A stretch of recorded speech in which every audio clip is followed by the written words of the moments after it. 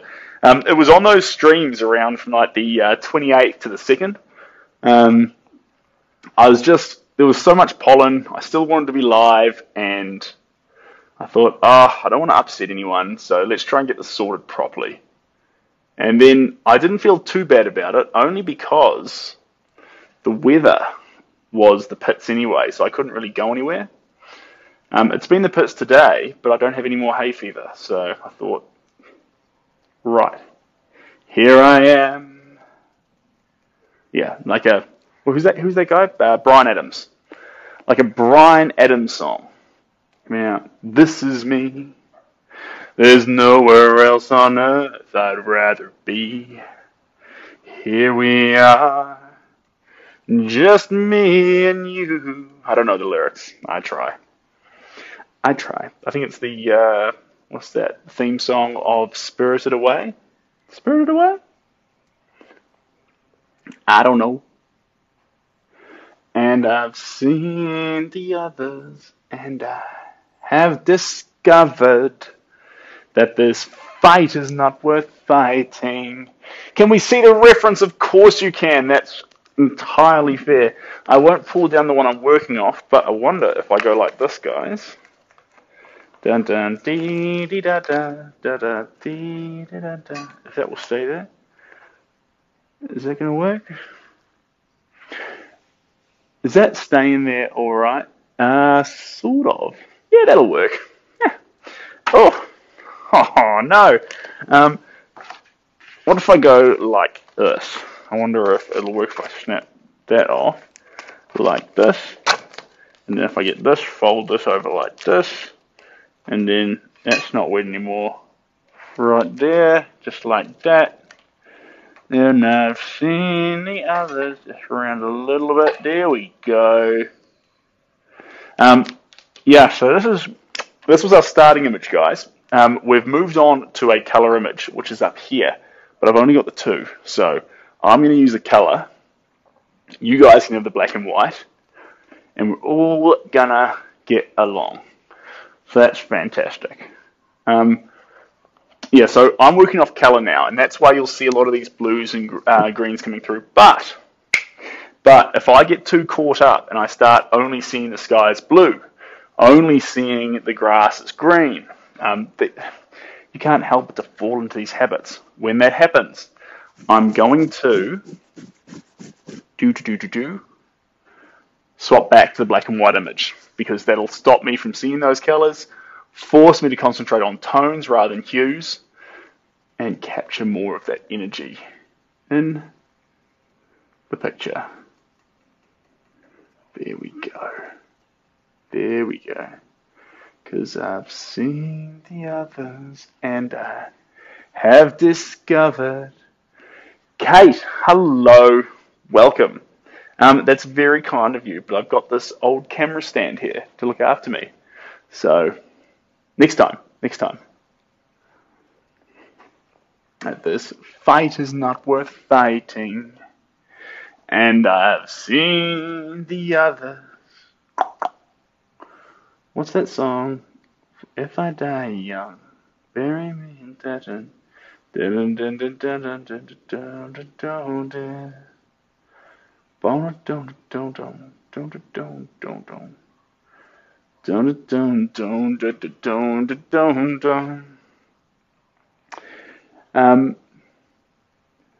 Welcome. Thanks, Cheryl. Yes, indeed. Yes, indeed. I'm just looking back every now and again. Thanks, Fat Boy. Appreciate that. If you come close to it, it'll look... In fact, we will do that, guys, because it's important. You'll start seeing an image because you're seeing it from quite far away. Up close, that's not what you'll see. So I'm going to bring you up. Come here. Come here. You're coming right up close with me, guys. This is a painting up close. So It's far more rough. The brush strokes, they're messy, they're scruffy in fact. That's what we're doing. We're adding paint where we think it goes, and we're being far more gestural and wild. Okay, so the reason I show you that is I don't want you to get hung up if you do your own art on thinking about realism. We're not doing realism. We're starting off abstract. Now, it may not look very abstract from a distance, but it is. It is. It must be abstract because we can bring in the realism. We can bring in the realism factor later, but at the start, it has to be wild. It has to be all over the show. It's messy. Thanks, guys. Appreciate that little onslaught there. That's awesome. Jordan, Yolan, Kate, Lisa, you're all phenomenal. I forget, 5'9", I think. 5'9". I'm little. 5'9".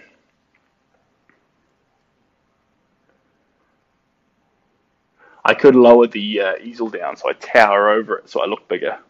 Thanks, Belisha. Appreciate you. But we'll keep it here. So now that you're back a little bit, you might still be able to see that. Is that in the yeah, there we go. You might still be able to see that castle, a little bit of the landscape coming out here, and the roughness of the body of water we have here. But like you saw when we came close, it's not that clear up close. It's wild strokes. We want it to be wild strokes all over the show. That's what we are up to here. Belisha, you're an absolute champion. I should have just gone live anyway with all my sniffles, but I'm sorry, guys. Everyone who was depending on me to be around over that season, and I wasn't here for you guys, I'm really sorry. So I'm here now. And Belisha, I love you to bits.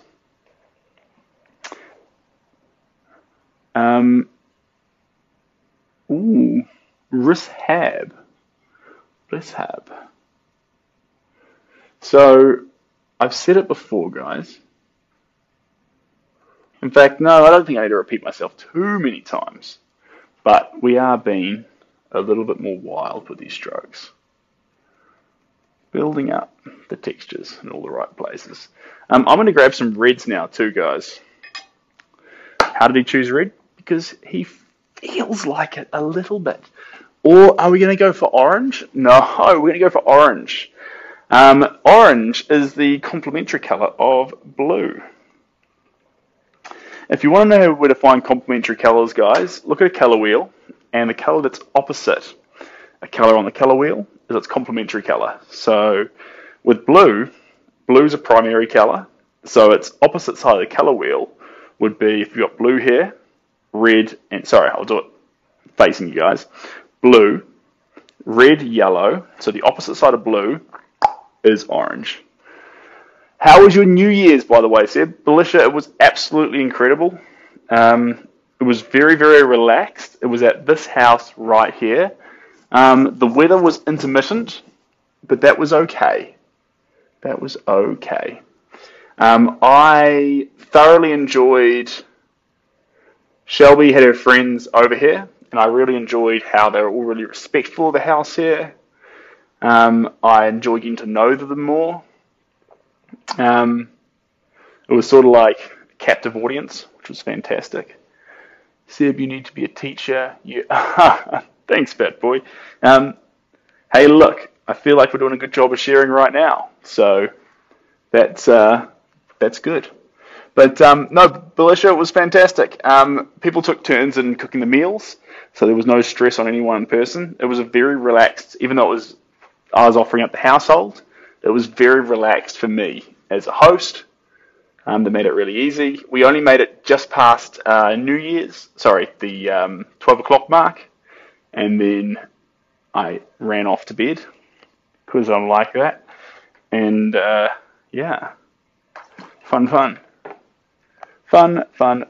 So I hope wherever your New Year's was too, Belisha and Victoria and Cheryl, wherever you had your New Year's, I really wish you had a great time. Yeah, and anyone who was hanging out for me to be around more on New Year's and the days following, I apologise. I did plan to be, but hay fever really kicked me in the teeth this year, guys. Can you say... Yeah, so New Zealanders have a funny accent. We say our E's funny, more like I's, I think. I forget. Get so used to our accent. Whoop, that was my tummy grumbling away. Okay, there we go. And coming down here.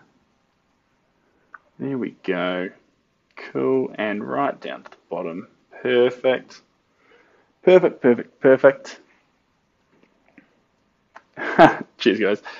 Yes, I will shortly. So in just a second, we'll wait for one more belly grumble, and I'll go grab some crackers, and I'll nibble on them while we're doing the stream. But I guarantee if I start eating crackers, we're going to get some people messaging me, being like, yo, I'm trying to listen to your stream, and I'm hearing you eating crackers, and I didn't like it. Which, I mean, I'm sorry. It's fair enough. Obviously, crackers are a little bit less offensive than me sniffling the whole time. I can imagine that was very unpleasant, but yeah. We just have to remember that this whole thing's very candid. My New Year's was good. Celebrated my 21st birthday with friends and family, which was nice. But Alicia, happy 21st. That's really exciting. That's phenomenal. I'm turning 30 in 4 days, 100 hours. And I celebrated my 21st with some family and friends as well. Exciting time for you, Belisha. You are at that age where you can literally do whatever you want to do. You'd be like, well, I don't have the money, or I don't have this. You're just at the right age. That's just the best time. When I was 21, I went off to Camp America, and I was looking after a whole bunch of little campers and running around doing a water ski program and just having the best time. So I spent my early 20s, the winters of New Zealand, spent them over in America doing that Camp America thing, and it was just the best way to spend my early 20s. I love looking after kids. That is some of the most fun you can have. Take a break. Yeah, you're right, Victoria. I will wait for one more tummy grumble, and when that comes, I'll quickly grab some little snacks. But like I say, guys, after you reach about 1 or 2 hours on a painting, pull back, refresh, come back. Yes. Also, Belisha, if you're thinking, if you're at 21, when I was at 21, I had no idea. Everyone's like, you've got so much opportunity. I'm like, I don't know what to do. I went on Camp America. So if you are on the fence about what you want to do and you haven't got a plan, if you've got a plan, that's phenomenal. Good for you. And if you don't have a plan, contact me on Instagram and I can put you in touch with Camp America because, ironically, never met her on it, but Shelby does Camp America. So you should go along because you never know. If you haven't got anything else going on, that could be the thing. That could be the thing, guys. My 21st, I'm 21 as well, and I have no idea what I'm going to do with my life. Victoria, that's absolutely fine. You know what? If you knew what you're going to do with your life, that sounds like a boring, boring life. Don't worry about what you're going to do with it. I like just making a decision on how you plan on living it. So, in your case, if you know that you want to live it like a good person, you want to have fun when you're allowed to have fun, and just you already know what you like, and you pursue those things, then you've done it. That's all you need to know. And wherever life takes you, you're going to do it the right way. That's the important thing. And I just saw a comment there. I lost it. It was just there. It was from JMS. You're going to bed. Almost midnight. I'll be here tomorrow. Perfect. I'm really loving it. Thanks, JMS. Appreciate that. You're not going to miss too much. I'm going to do about another 15 minutes here now, and then I'll put it down for a little bit and maybe come back with some wetter strokes, so that way it can dry overnight. But yes, and we'll be back tomorrow. We'll keep attacking it. But thanks for joining in. Really cool to catch you on this one. So we'll keep going from there. What part of the States did you work at Camp America? I did Maine. So Maine is north of New York. It's on the top right-hand side of America, and it was absolutely phenomenal. But guys, it doesn't matter where you go. It doesn't matter what camp you go to. What you're going to love about it is the friends you make. And I never really thought, before I went on Camp America, I didn't think I'd be great with kids. Turns out I'm really good with kids. Although I already knew I was a little bit good with kids, but Camp America really sent that point home for me. So not only was I good with kids, I like being around kids, looking after kids. I like their energy. I like how they have fun. I like everything to do with it. It's fun. Being a camp counselor was really wholesome. It's wholesome. That's the word I was looking for. What are you painting? I'm painting a little castle. A big castle. A castle. Dun dun dun dun dun dun dun dun dun dun dun dun. Okay, breaking down a few barriers here. This yellow comes the whole way through here, and it's looking good. I'm going to grab a bit of red here as well and see where it comes to. People say I'm good with kids too. Haha, I love little kids. That's fantastic, Belisha. The age group I worked with was 7 to 10 years old was my forte. I did the older kids, but I prefer the younger ones, to be honest. So 7 to 10 years old. Never dealt with kids at a lower age group, but yeah, big fan. Big fan. Dum dum dum dum dum dum dum dum dum dum dum dum. Dum dum dum dum dum dum dum dum dum dum dum. But yes, in terms of a trait for someone to have, though, if you're looking for good or bad traits in a person, I mean, I don't want to say good or bad traits, but for me, a platonically attractive trait for someone to have is for them to not just be good with kids, but really enjoy being around kids. That's the sort of quality that I think, wow, that's a cool quality for someone to have. People who don't like kids as much or don't like being around kids, I'm like, we can still be mates, but I think it's sort of cool. I think kids are pretty cool. And I think there's a lot of stuff going on TikTok and Instagram and YouTube and things that tries to say, tries to put you off, be independent, blah, blah, blah, blah. You shouldn't want kids, this and that.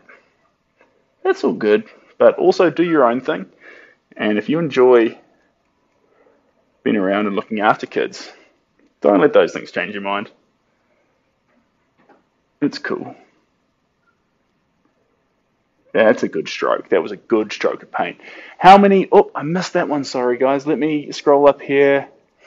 I'm currently teaching pre-kinder kids at my church. Never taught older kiddos. That's phenomenal. That's perfect. Do you generally work on it one time? So I'll do anywhere between 15 and 30, but about 5 to 10 of those will be passion pieces, which means that I can stop them at any stage and put them on ice. So at the moment, commissions-wise, we've got 5 commissions. 5 commissions that we're working on right now. 2 of them are basically complete. 1 of them's halfway. This one's just been started. And we've got 1 other one which we're going to start tonight too. So we've got some cool things going on at le moment. At the moment. There we go. There we go. Now, when you're applying paint like this in an abstract fashion, putting it all over the show, don't ignore the edges. That's a sure way to make your painting look silly.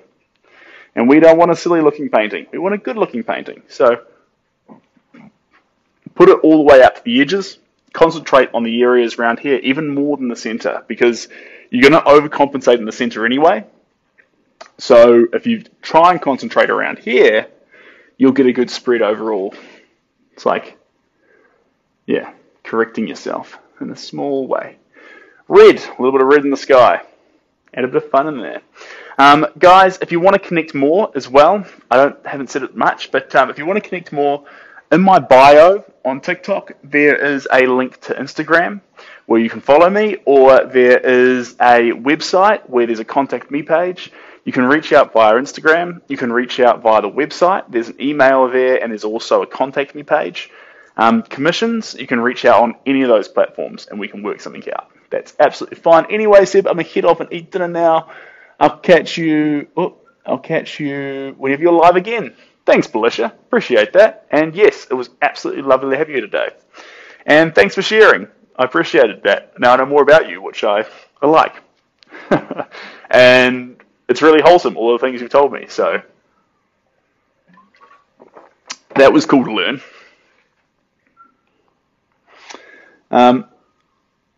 Do a commission. It would be a dream to do a commission and then be able to watch you in live. Cheers, fat boy. Yeah, so that's actually what this one is here. This is a commission for one of the viewers.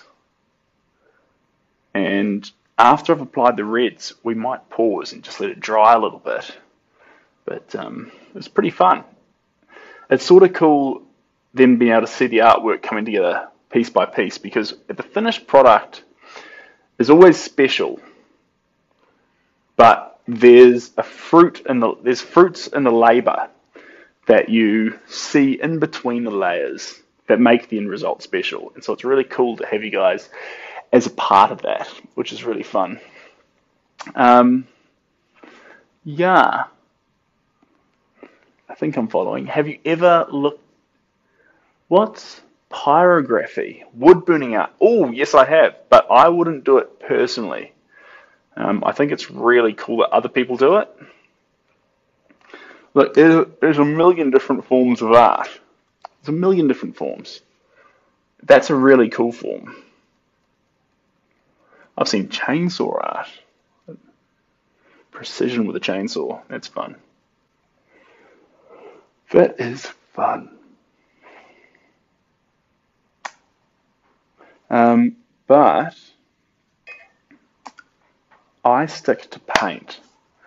I like paint because I like colour. I like brushes. All these things appeal to me. I could do charcoal or pencil, digital art, but I like the art physically being in front of me. I like the physical paint. I like the way it feels, the way it's actually wet.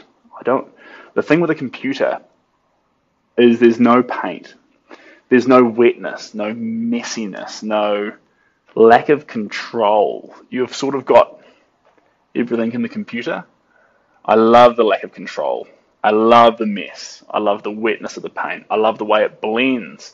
I like the way you never have full control while you're painting, and you get the series of happy little mistakes, little changes, little differences. For example, right now, there's things to consider. There's the temperature, there's the humidity, there's the time of day. There's all these things that come into it.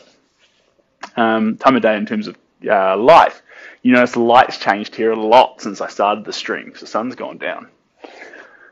So what type of paint do I use? At the moment, since we're indoors, acrylic. That's the rule. That's the rule that I follow. You can do whatever you like. There's a lot of fumes to oil paints.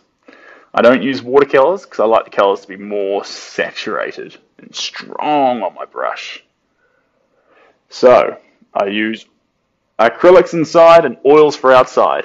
O of oils, outside, O. Oils outside, acrylics inside. That's the trick. And I think that's really important because you've heard me say it before. I'll say it again. You're more important than any painting. So don't get those fumes in your face every single day.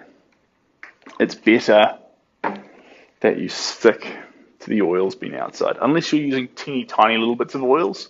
But for me, I'm adding so much color on, so thick and so expressively, with so much expression, that the oils are very potent. And unless there's a little bit of a breeze carrying them away, so I'm not breathing in the whole lot, it can be a lot, guys. It can be a whole lot. How do you know how to combine all the colors? So, a good way to learn how to do that, and you'll find your own style, everyone's got their own unique way of doing it, is to start with a black and white image and force yourself to see the tones more than the hues. So that way, you'll start applying blues and yellows and reds and all the colors in between in all the areas where you may or may not have thought they'd go. Even better, pick out an image that doesn't have grass or sky in it. You know, something like a dress. Get a friend to print off the image so you don't actually know the color of the dress. Perfect.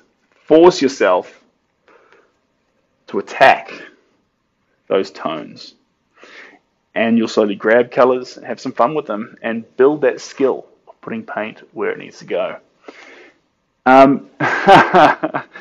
Yeah, of course, have fun in the comments, guys, but keep in mind that people are here to enjoy making art, and primarily this is an art stream. So try to keep it family friendly because we want to make sure it's an inclusive environment. And of course I want to include you if you want to be fun and have some and say some funny stuff, but also you might end up with your comments excluding someone else who may not want to see it.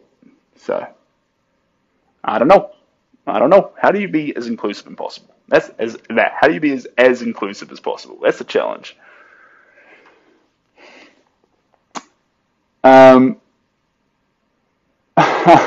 Cheers, guys. So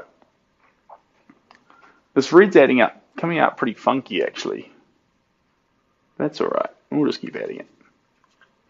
We're going to add it a bit wetter, so it's got less saturation to it. It's more transparent. There we go.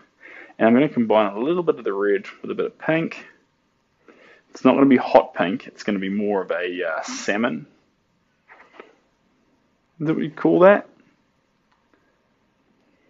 Very light cherry.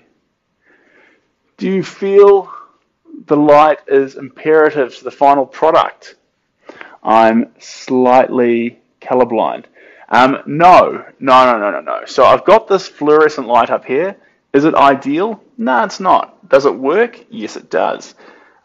So you can paint in whatever light makes your eyes relax the most.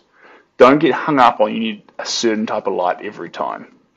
Now, if you're trying to paint realism, it is good to have light in a very controlled situation. But if you're trying to do something more expressive and abstract, you can actually have fun in almost any kind of lighting. And if you're going to paint outside, be prepared for lighting to be completely uncontrollable.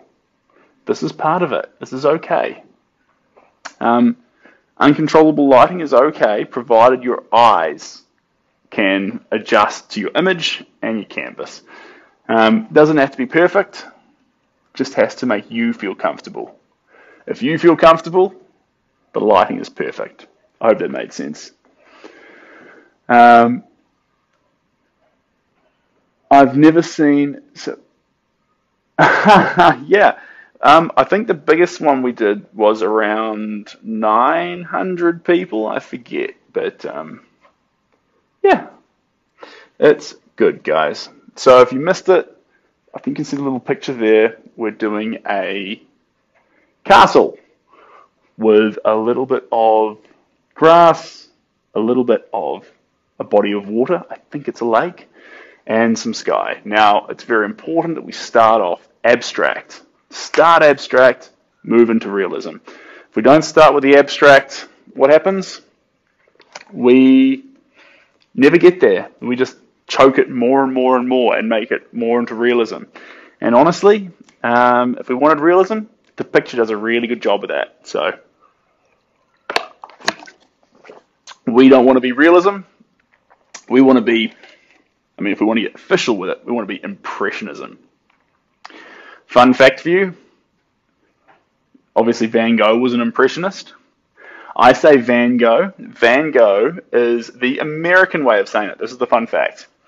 Van Gogh is American. So if you want to say it correctly in Dutch, the correct way is in Dutch, it's van, so van, and Gogh. Gogh. So Van Gogh. That's how you say it correctly. That's in Dutch. But if you want to say it American, which is technically the wrong way, but I like to say it this way, it's Van Gogh. So Van Gogh and Van Gogh. And he was an Impressionist painter. So that was his style. Ooh, that was a big bug. Boom, quick. There we go. Where's that bug gone? It's gone. It's gone. Boom. Also, guys, I said it before. I'll say it again. If you want to connect, you can connect with me on Instagram. The link is in the bio. If you want to talk or if you want to get in contact, there's a couple of ways to do it. You can do it via the website in the bio. You can do it via the contact page on the website, or you can grab my email off the website directly. Or you can contact me via Instagram, which is in the bio. Yeah. Or just hang out with me on TikTok here. Whatever you... There. What's the saying? Whatever floats your boat. I encourage that. So, yeah. Whatever works for you. Here we go. Now, water is wild, guys. We're not going to get hung up on every ripple, but we are going to try and capture the energy of water. Not trying to be weird about it either. When I say the energy of water, I'm meaning this fluid, gestural with the brush to sort of make you feel like there's movement here without actually trying to perfectly make movement through realism. We'll do it through the way we move the brush to make you feel like the brush strokes have movement and therefore there's movement in the subject matter. Did I explain that well? Probably not, but here we are. This is acrylic paint. If you heard me say the rule earlier, I'm so sorry, I'll say it again. We use acrylics inside. They're not fumey, they're water-based. We can mix them with mediums, we can do almost anything with it. And we use oils outside. Oil starts with O, outside starts with O. It's a coincidence, but it's a good way to remember it. Oils outside, because they're very fumey. We don't want fumey paints inside, because you're more important than any piece of artwork. And you're like, that's pretty cheesy. And I'm like, but it's also true. So protect yourself, guys. Unless you're using a little bit of oils, take it outside, look after your head, and keep those acrylics inside. If you use water paints, good for you. Water paints are really fun. I've never used them, but I can definitely see the appeal, and you can definitely use those inside because water paint already in the name, you can tell it's made with water, so it's not very fumey.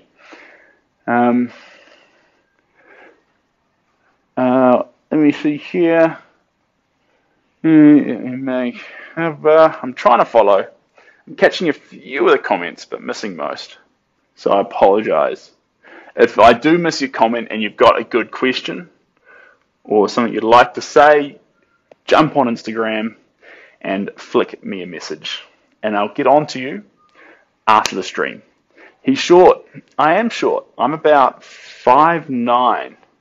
I thought I was 5'11". Up until Shelby measured me, and it was 5'9".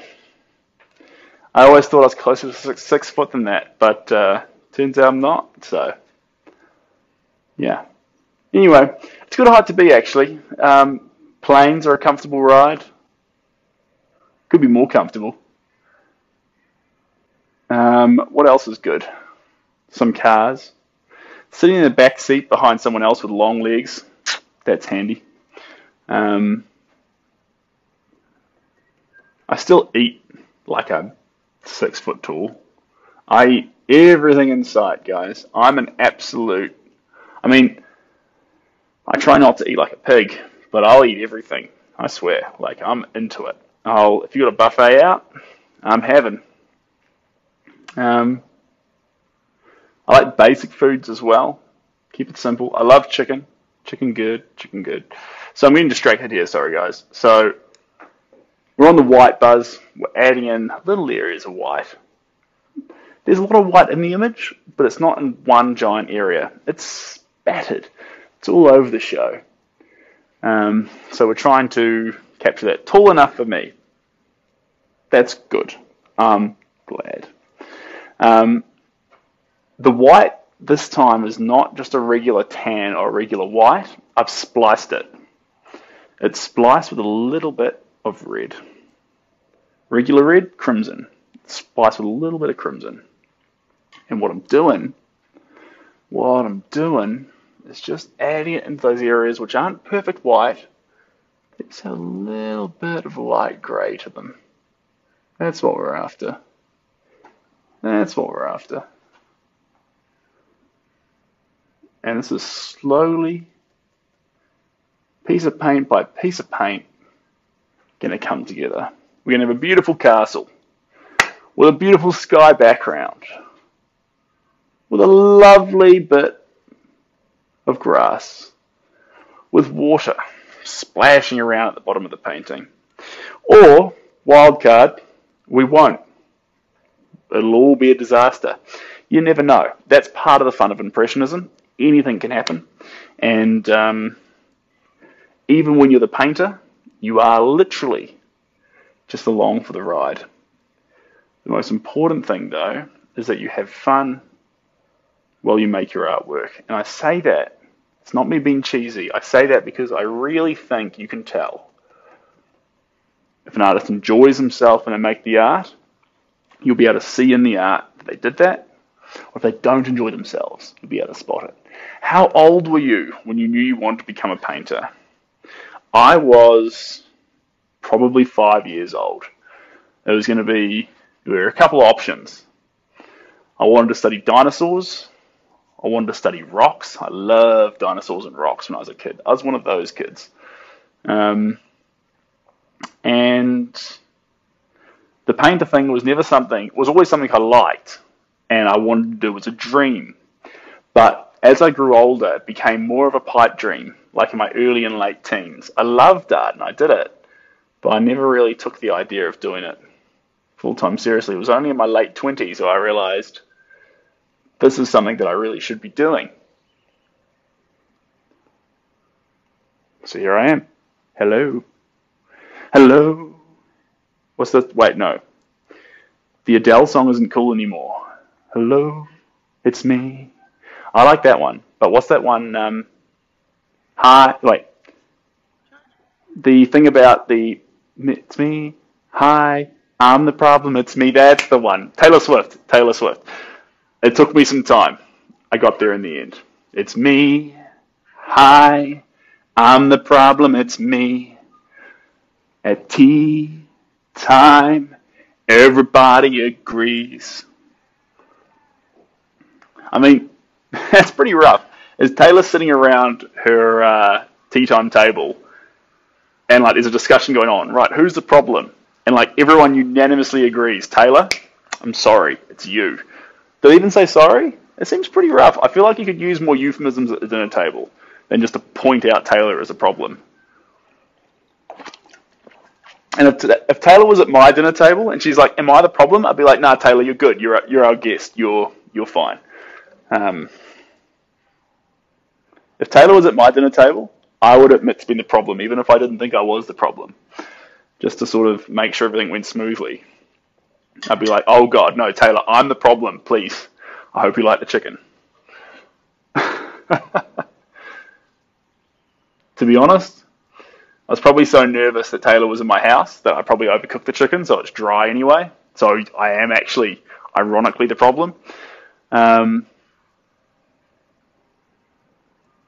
I think I'm following a little bit there, but cool. We're still on the pink. Now, the image itself doesn't have a whole lot of pinks and reds in it, but we need to capture that. They need to be undertones in the image. We need that, and we need to make it nice and expressive and abstract. It's been a while since I've brought you up here, guys. I'm going to bring you up again. So come with me. Here we go. I've just unplugged you. Come this way. Now I bring you up here so you can see how it looks up close. It's messy. It's messy. It's gestural. There's a lot going on. There's lots of colour. There's still lots of board there. But I show you this because you need to understand that in those early layers, we are doing an abstract job. We're not trying to make it perfect. That's really important. Do I wear glasses? Sometimes. There we go. So that's really important. So. The picture itself, you might be able to see a little bit of the picture coming out in it. You might see a bit of a tower, a bit of the water, a bit of all that sort of stuff. But it's important that the brush strokes that hit it, especially in the early stages, are more brush strokes than they are trying to be actual subject matter. That's important. That's very important. You know what, Ocean? I thought I already made you... Yeah, you're friends with me. Let me just dive on that. How to do it. How to do it. I forget. Wait, swipe this way. Then I touch more. Bear with me, guys. I'm like a tick full. And then I go settings. And then I go moderators. Then I press the plus button. And then I go... Ocean Dude. There we go.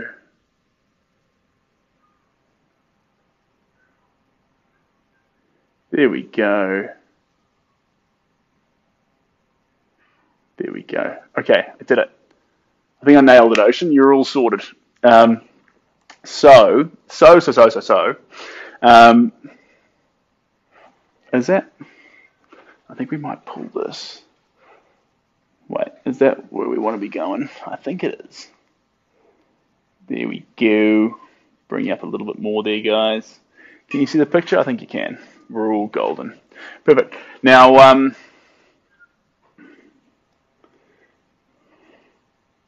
we're all here to have fun, guys, but as long as it's a inclusive environment. That's the important thing. Don't make it too rude. I'm surprised TikTok doesn't have more. Is that? I think I moved this all incorrectly. Sorry, guys, because I moved this, but I took it out of the actual light. We need it under the light. That's a thing. There we go. There we go. How's that? I think we're in a good position there. Yeah, so sorry guys, if anyone's asking why I've disappeared the last 6 days, I had some terrible hay fever. People were complaining about me sniffing all the time, and I thought, right, I'm going to get this sorted. Now we're here. I've got it sorted, and it's all beer and Skittles. Sorry guys, my hair keeps falling on my face. 1 second. This is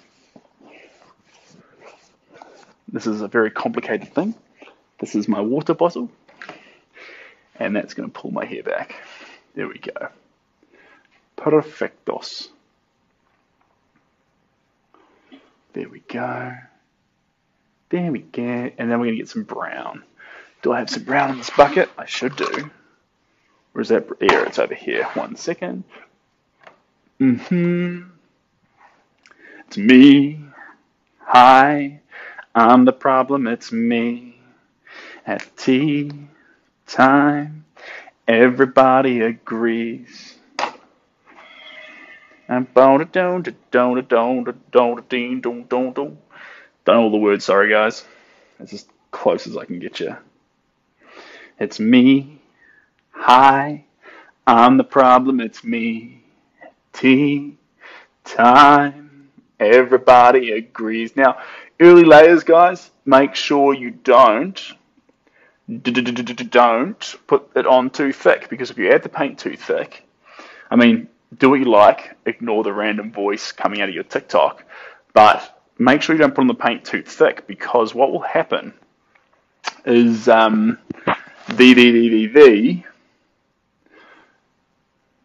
surface will become hard to paint on. And so when you want to make strokes later and increase the accuracy and bring in some realism, if that's what you're into, you won't be able to do that easily, because you'll be fighting against texture already on the artwork. We don't want that. We want to have it. We want to have it smoother. One thing we'll do in between coats is we'll add liquid glass onto it to separate the coats, to smooth it out, and to allow us to keep getting more and more gestural. So that's fun.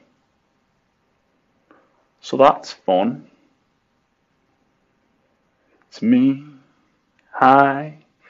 I'm the problem. It's me. At tea time, everybody agrees. I don't know. I try. I know that one lyric. Leave this poor painter alone, y'all. Oh, thanks, guys. I hope we're all saying nice things. But also, guys, if it's feedback about the art, it's okay to not like it. It's totally fine. When it comes down to art, if you're creating people who don't like your artwork, I mean, it's okay to think it's not good.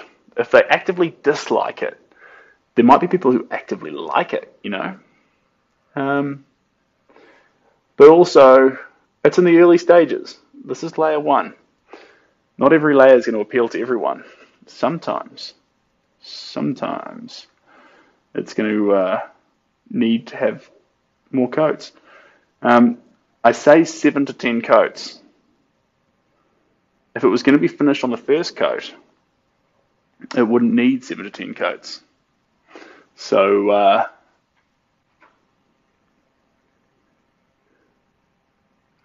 it wouldn't need 7 to 10 coats.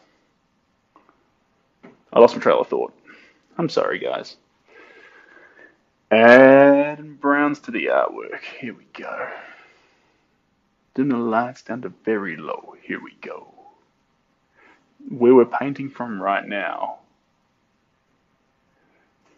is Tauranga, Bay of Plenty. Tauranga, Bay of Plenty. Usually I'm painting in Auckland, but right now I'm in Tauranga.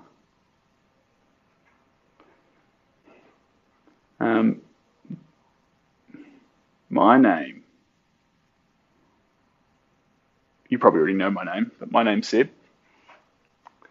And we're painting a beautiful castle, step by step. But we are just about to swap. Time to swap. Alright guys, I hope you love this next picture as much as I do. Huge fan of this next one. This one is coming down. This is going to move away. We're going to move on from our landscape to a portrait. Put this one down here. I hope you like portraits, because this is a banger. Let's bring this down here. If you're watching as well,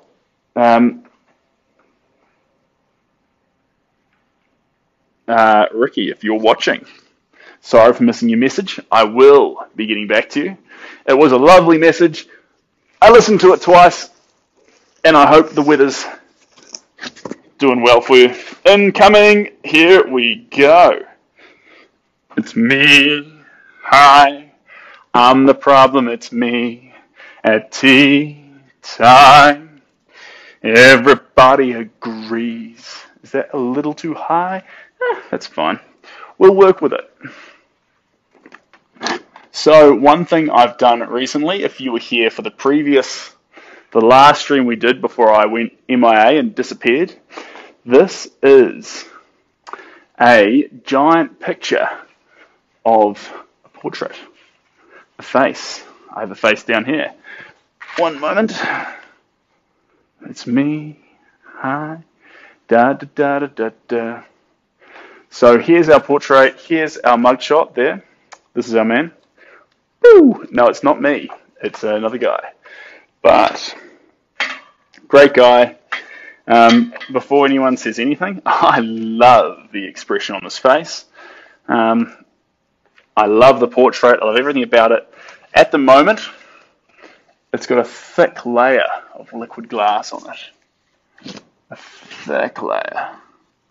And what I need to do now is when I apply paint, it's going to be separate. It's going to have depth to the artwork. I'm excited.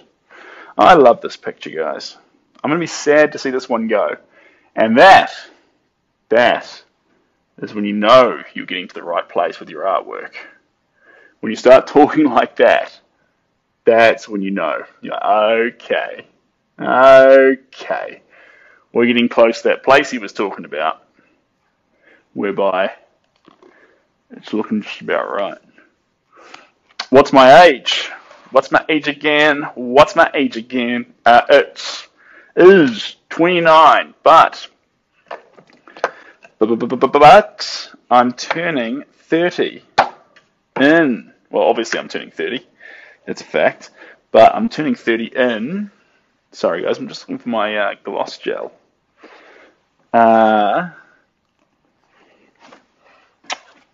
100 hours.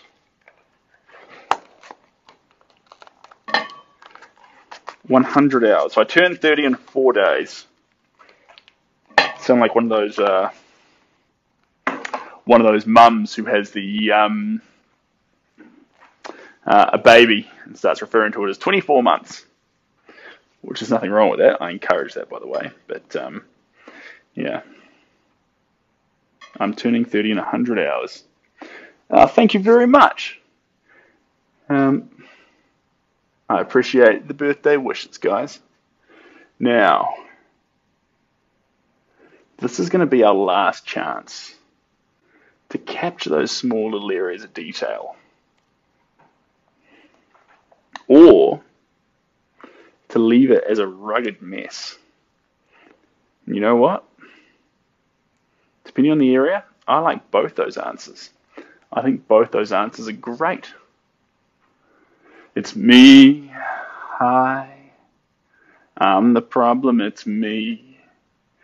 Now, if you are enjoying hanging out with me while I just yarn and paint, you can find more on TikTok, and there's a website in my bio. Paintings are for sale, but not these ones. These are commissions. So these ones aren't for sale, but you can find paintings that are for sale on my website, and you can get in touch via Instagram, or if you've got a commission idea of your own, you can contact me via the website, or there's an email on the website as well to reach me directly. Instagram is also direct. And if you miss any of these videos but you want to see some, you can see them. Left, came back, and we're still... I'm sorry, Harley. I'm sorry. I know, it's bad. I need to sort myself out. Also, if you missed any of these videos and you want to catch them, or you want to see more of these videos, I don't know, whatever you're doing, you can find them on YouTube. On YouTube. They're all on YouTube. Most of them are on YouTube. I've been a bit bad at uploading them all recently, so I occasionally do like a bit of a dump of like 3 or 4 of them at a time. So sorry if you've fallen victim to one of those, but you're welcome to leap on the YouTube, which is also in the bio, and see any of the old ones. It's just me painting the same pictures and just yarning at you. Oh, Victoria! Oh no! But thank you very much for joining me today. You've been here since the start, and it's been absolutely incredible. So I'll miss you, Victoria. Look after yourself. Happy New Year. And I'm going to be kicking myself if Belicious at the track and said goodbye, and I didn't see it, because that's appalling. So let it be heard that Seb believes it's appalling if Belisha disappeared and said bye, but Seb didn't say bye back. It's me. Hi, I'm the problem. It's me. At tea time, everybody agrees. Did you go to art school to learn to paint? I did. But more important than art school, it is the friends and colleagues and peers. The best advice you'll get is from the peers that you have in your life. The best lessons you'll learn will be from the peers that you surround yourself with. So more important than art school, more important than any of the other things you can do for yourself, make sure you pick great peers. Make sure you get great friends, because they will control your art style or make you who you are more than anyone else can, more than any tutor. So that's what I think about that. She did, and I pinned it, Seb. Oh my God! That's okay. I'll message her privately. I will say I'm sorry. Because, yeah, I was given all the ability to answer, and I did nothing but let her down. She's probably sitting there at home like, damn, Seb, send him a few Kiwis. The least I can get is a goodbye. You can't even do that. And you know what? She's right for thinking those things. I did let her down. I will fix it. We'll fix. Promise.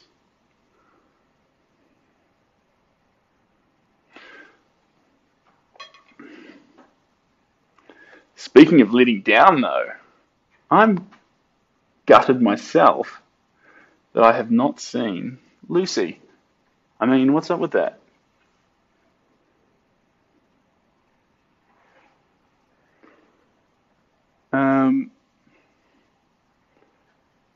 I'm sure you did say see ya to her. Oh, I did? Fantastic.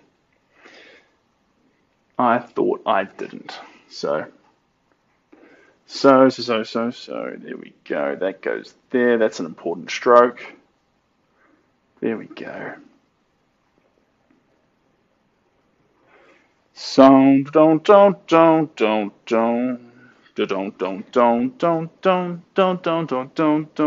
Can you say hi, Omar? 100 emoji, and my birthday is January 8th, but I missed that last little bit. Hello, Omar, and happy birthday. I wish you all the very best, my friend.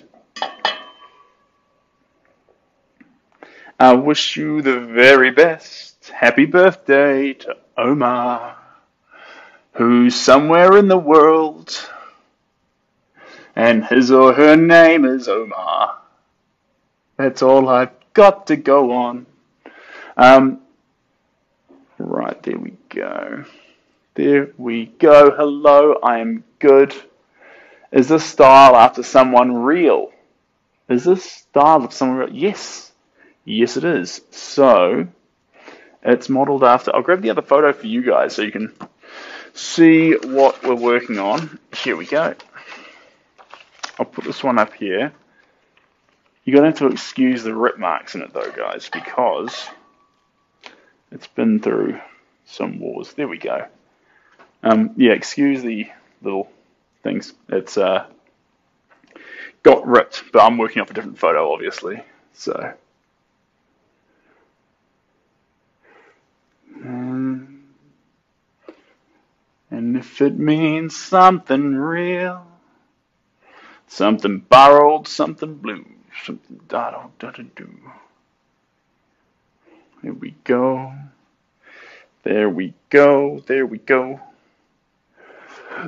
Wish I could see an image in my head and paint it.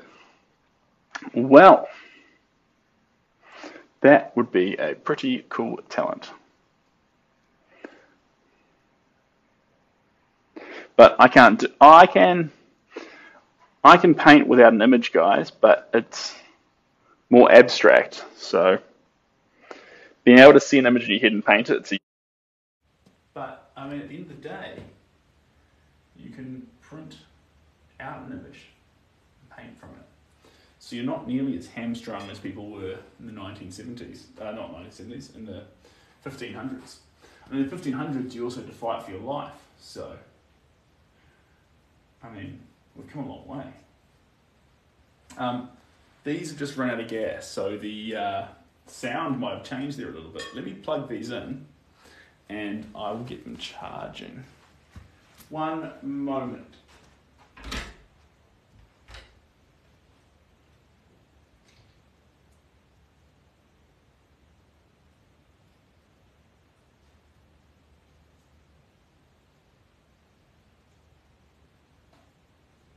Sorted. Of course, I wonder, tell me guys, is the sound clearer now or is it worse? Who knows? My mic is off because it could go either way.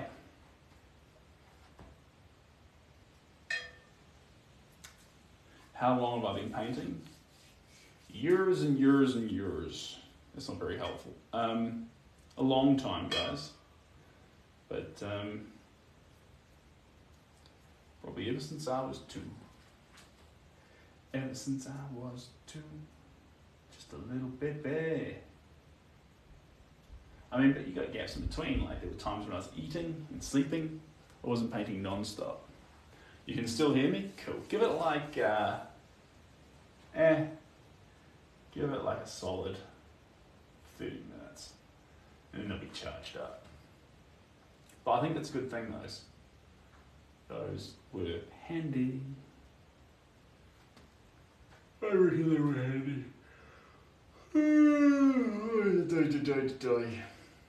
There is something in the water, something in the water. If you want to connect more, guys, and if you want to see more stuff, my website, YouTube, and Instagram are all in my bio. So you can send me messages via the website or via Instagram. Commissions, there's a link available on the website, or you can reach out to me directly. And there's also YouTube is only these just downloaded off TikTok and thrown onto YouTube. So there's not new content, it's just the videos that we make here. That's why I try and read out the questions. Otherwise it looks like I'm just talking to myself. So, yeah, that's what goes on there.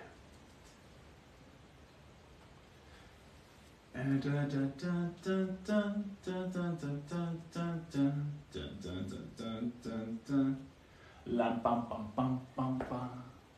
Bum bum bum bum bum bum bum bum bum bum bum bum bum bum bum bum bum bum ba da da da da da la da da da da da da da da da.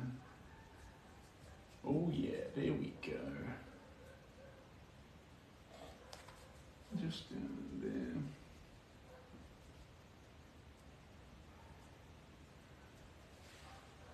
And for the first time in my life, that's why I'm telling you, you better be home soon. I know I'm right, for the first time in my life. That's why I'm telling you, you better be home soon. Thanks, guys. I can hear something purring. No, there shouldn't be any cats around here, but you should be able to hear the rain. So it's gently coming down. Just a little bit of rain.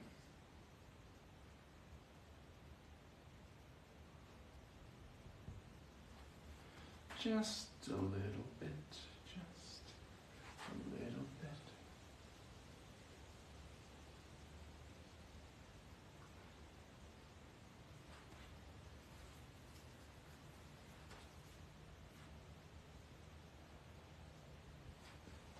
There we go. There we go.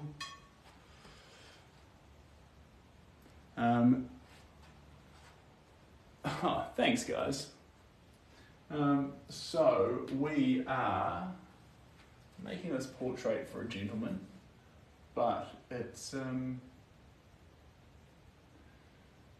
I was gonna call it finished, but there was more that I decided to do on it. It's not quite where I wanted it. And so we're just bringing it a little bit closer.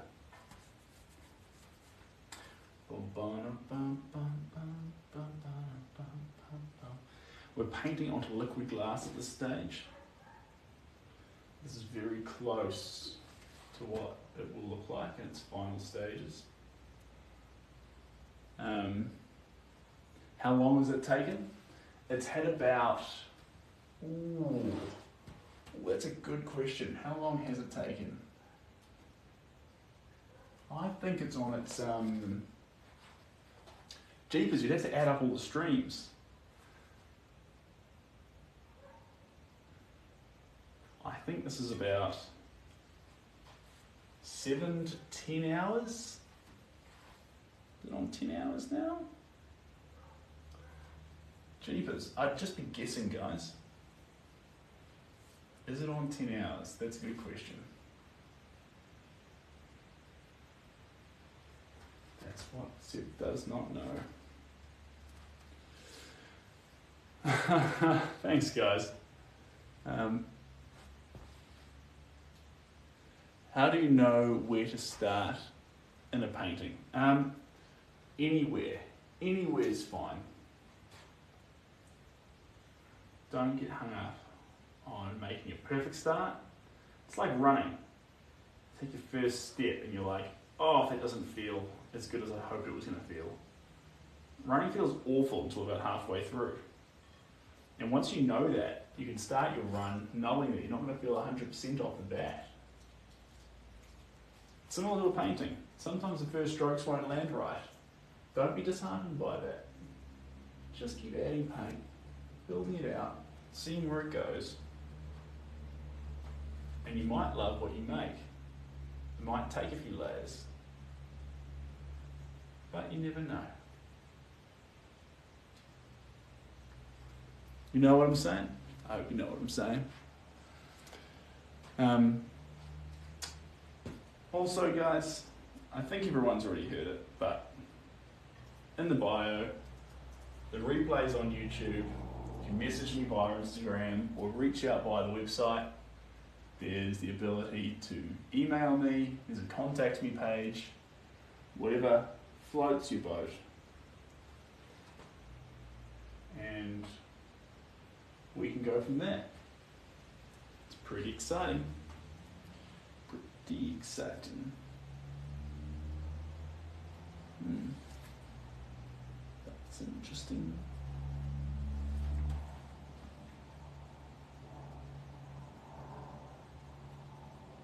And all people talking about people.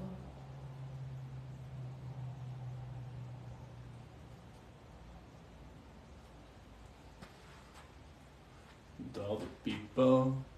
I struggle with noses a little. Any advice or tips? Yeah, so ignore the nose. Ignore the nose. You don't want to see a nose, you don't want to see eyes, you don't want to see a mouth, you don't want to see cheeks and ears and foreheads and hair. All you want to see is the shapes. The shapes and the colours that make up those shapes. And don't get hung up on anything else. You see a shape, paint the shape. Build it out, see what it becomes. But don't see the nose. If you start seeing the nose, you'll start staring into it and you'll paint it very generically. You'll know what's happening when you create the symmetry to the face. Faces are asymmetrical. When you do things like balance eyes, try and create two pupils when there aren't two pupils, like, you really need to study the image. Don't believe what your eyes see, believe what's actually there. And once you start seeing a nose as a construction of a whole bunch of different shapes and tones and colours and hues, that's when you'll start painting noses correctly. Or the other way you can go around it is sketch a million noses and learn the techniques of building out a nose, and so you don't actually paint that person's nose at all when you start painting. You paint a generic nose that you sort of modify into that person. But I think you can sort of always tell. I think there's always a small part of us that can tell that that's not the nose, it's just a generic one they've just slapped on there because they know how to draw a nose. We want to get his nose. We want his nose. We're working with acrylics for inside and oils for outside. Because of the fumes, guys. Because of the fumes.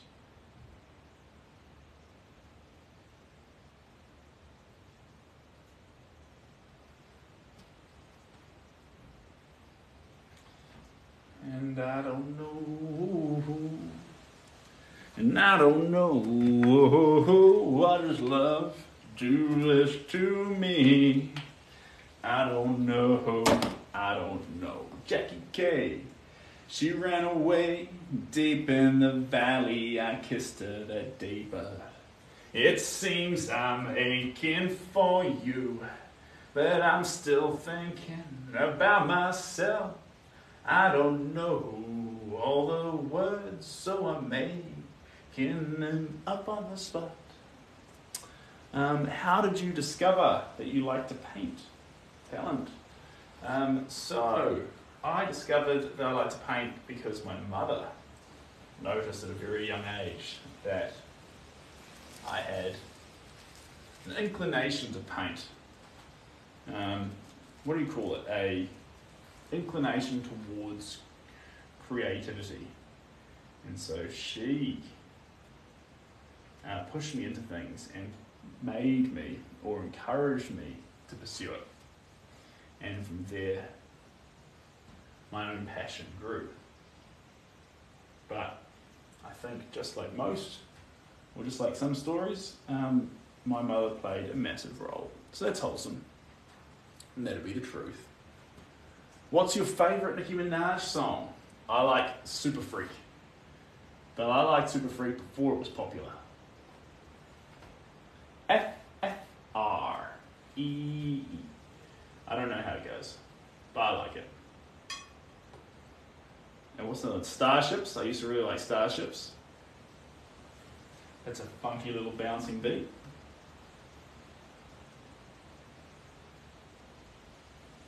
F-F-R-E-E.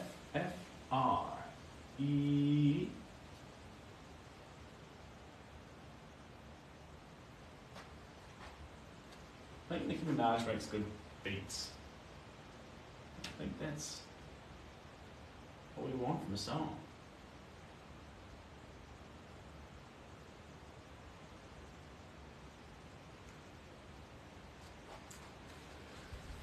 You don't know how to spell freak.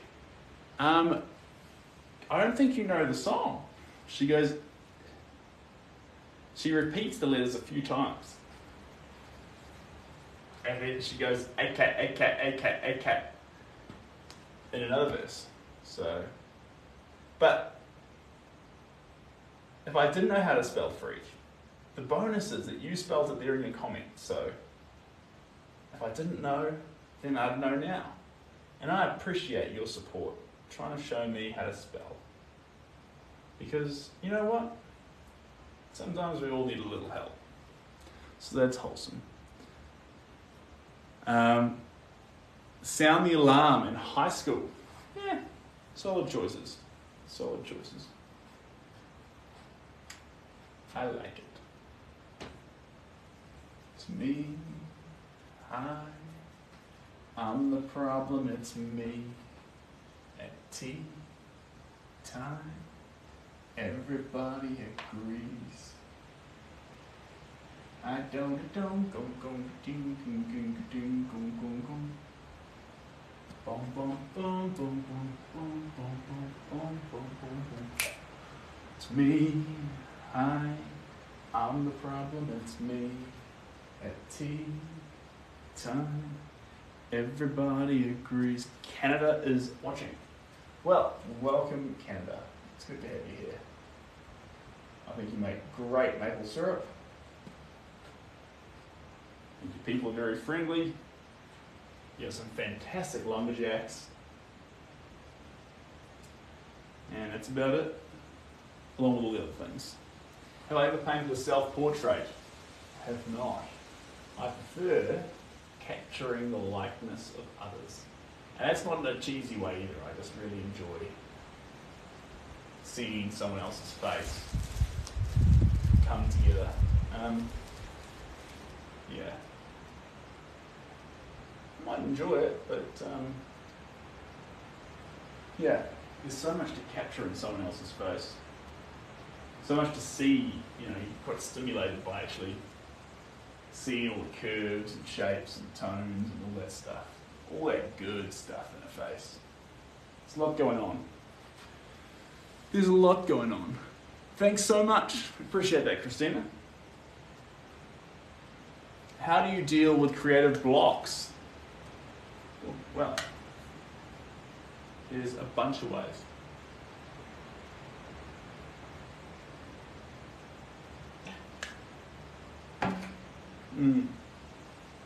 One of the ways that I've shared, which people have found really helpful, is if you're in a painting block and you don't know where to go next and you're a little bit lost, start a new painting, but with the intentions of throwing the painting away. Don't keep the painting, throw it away. And what you'll teach your brain, as long as you throw the painting away, you'll train your brain that in your subconscious that it's not about the end result, it's about the process. And that'll refocus you on actually how to go about making your art. Do you have a preferred brand of acrylic? No, I don't. Anything from the local art store is preferable. Support those who put out stuff closest to you, I reckon. What was I saying? Yeah, and also don't think your blocks are going to go away once you get good at your art. You're always going to face blocks. And if anything, when you have a block, it's going to be more high pressure because later in life, you're going to actually have more people relying on you or more responsibility to produce artwork than you do earlier on in the piece.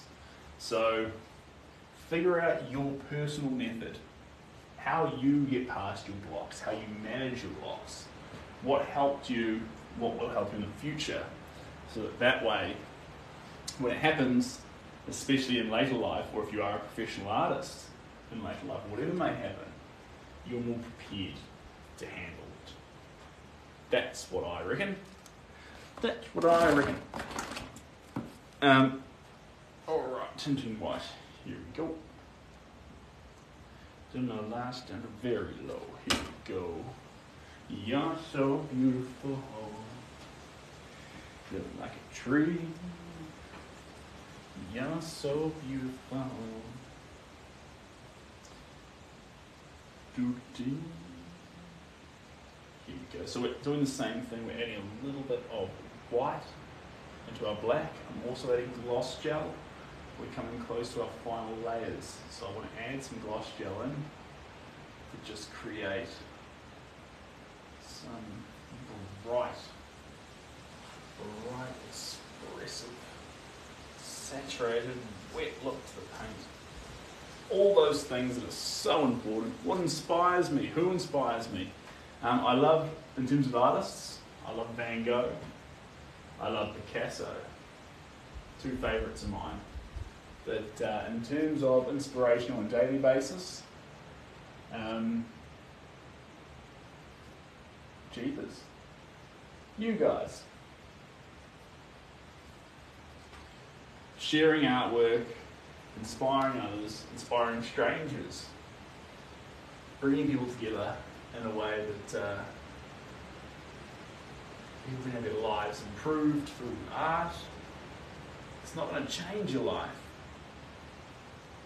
but it might just touch you in a way that's special, that you can grow a little bit. I love Andy Warhol, love him to bits, but when we're talking about my favourites, we're going Van Gogh. I love Van Gogh's paintings. Picasso, big fan too. The problem is it makes me sound really generic because Van Gogh and Picasso are two of the most famous artists in the world.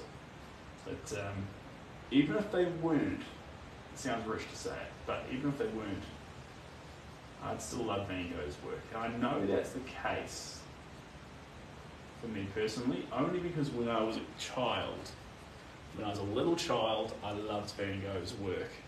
And that's before I knew what fame and, you know, best in the world, all these, before I knew that, I just had Van Gogh work in front of me because he was everywhere, and I thought, I love this guy, this is my guy. And I think that's really special. Because once you grow up and you'll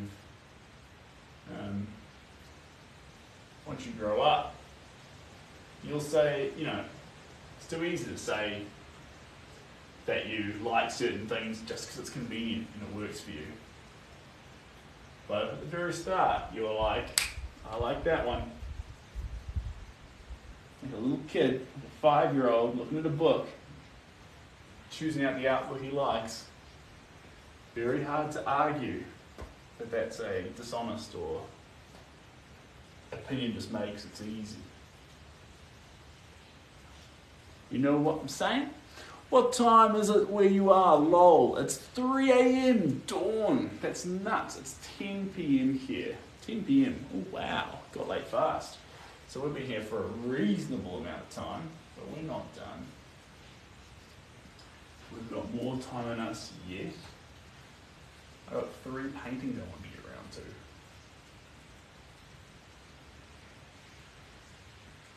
Making good ground here though, guys. I'm really excited about this one. There's so much depth to this one. There's so much energy in it. There's a lot going on. A lot. Thanks, guys.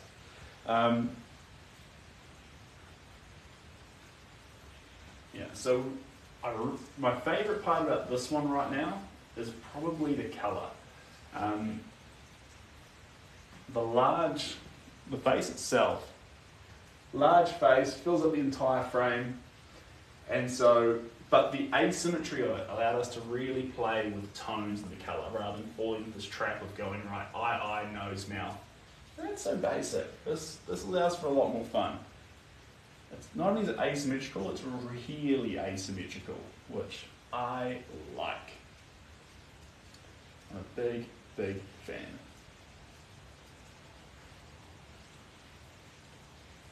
I'm a big, big fan. Yes, I am. Ba-boom, boom, boom, ba-boom, ba-boom, boom, boom. Sorry if I'm missing a few comments there, guys. Thanks, Ocean.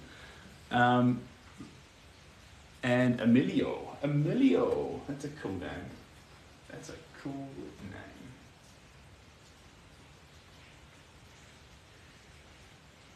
So we're just adding in little bits of detail that we've missed.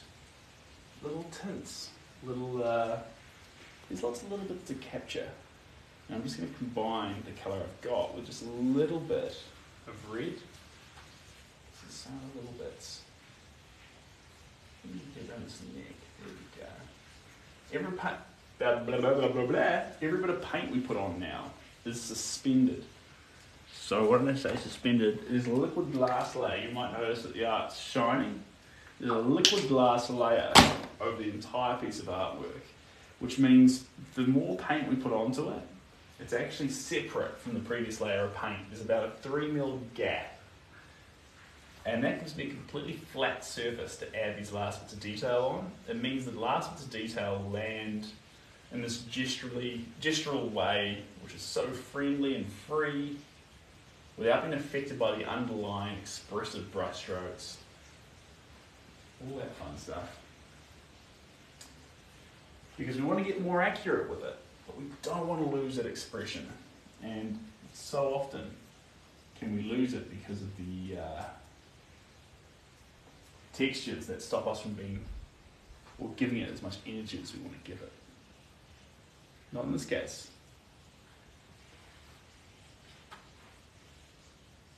There we go, that comes down there like that. That comes up there like that. Beautiful. I'm good, Natalie. I hope you're well. Do you finish it with some kind of sealant? Yes, I do. So I'll put, just since the last layer is acrylic, there's oils underneath the little glass, but since the last layer is acrylic, I will finish it off with a very slight satin acrylic coat, just to hold that last layer in place. Yeah.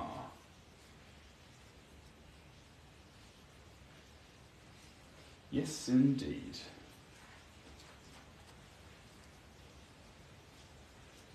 Here we go. Can go in there. I'm really excited for the individual this painting belongs to receive it. This is a very cool painting. In my mind, I think there's a lot of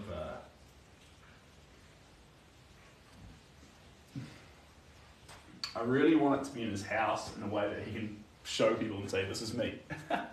I think it's a fun one. I really hope, I haven't seen the house, but I hope that the colours used here match the house beautifully. That's a hope that I've got. I've got lots of hopes, guys. Got lots of hopes. It's me. Hi. I'm the problem. It's me. Tea time. Everybody agrees. Yeah.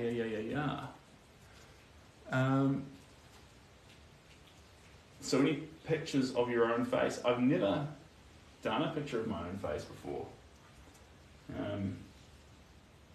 But maybe one day. Maybe one day. Not today. Not today. Hey Ash, welcome to the stream. I hope you are well. Good to see you. Good to see you.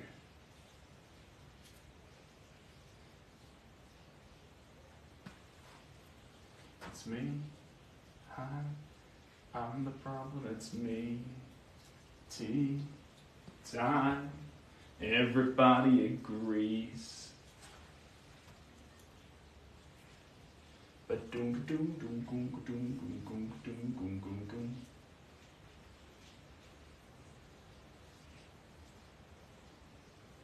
At tea time. Oh, I'm missing a few comments there. Yes, indeed. That's Cheryl there. Yes, I am 29. I'm about to turn 30. Very exciting time. Very exciting. And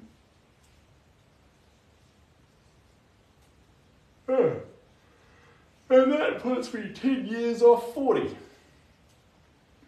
I wonder if we'll be here discussing that in 10 years' time.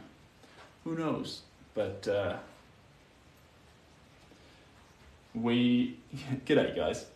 We most likely could be. Who knows? Maybe not at this address, but who knows? Will TikTok still be a thing? All these are the questions. If you do want to connect more, guys, or if you want to hang out with me till I am 40, you can find me on Instagram, in my bio, YouTube, just the replays of these, or the website. We've got contact me links. You can use Instagram or the website for contact. And yeah, whatever suits you. Whatever suits you. Or yeah, if what suits you is just to hang out here with me on TikTok, then I'm cool with that too. You do you. Does anyone else in your family have, does anyone else in my family paint, Tracy? No, just me. So my youngest brother's a very, very good mathematician. My oldest brother does payroll solutions for companies. And my parents are doing other things, self-employed. And my grandparents were farmers. And my great-grandparents were farmers, and my great-great-great-great-great-great, pretty much the whole way back to 1840, around about 1843. My family line was farmers. The whole way back, which is pretty cool. We arrived on the good ship Bolton from Cornwall. It was a good ship because it made it. Yes, thank you very much, Ash. That is correct. So this is a commission piece, and I do commissions. So if you'd like a commission, you can reach out via Instagram direct messaging or the website. It's all in the bio, guys. And we can see what we can do. That's all well and good. Oh, look at that. There's a Seb here. G'day, Seb. Here's someone with the same name as me. That's pretty fun. There were actually a bunch of Sebs in my high school. There was, how many of us? How many in total? I think it was like 3 of us. And like they all went by Baz. I wanted to go by Baz because Baz was cool. But they went by Baz. It was artsy Baz and regular Baz and tall Baz, and then I was Seb, so I was different. Which is funny because now I'm the artsy one. So irony's a bitch. Excuse my language. Hello from Hamilton. And you're literally the only Seb you know of. Well, now you know of another one. So that's pretty fun. That's pretty fun. Bum bum bum bum ba dum ba dum bum. At tea time, everybody agrees. I'm born to don. You're like, can he just learn the words already, or shut up? And I'm like, that's totally fair.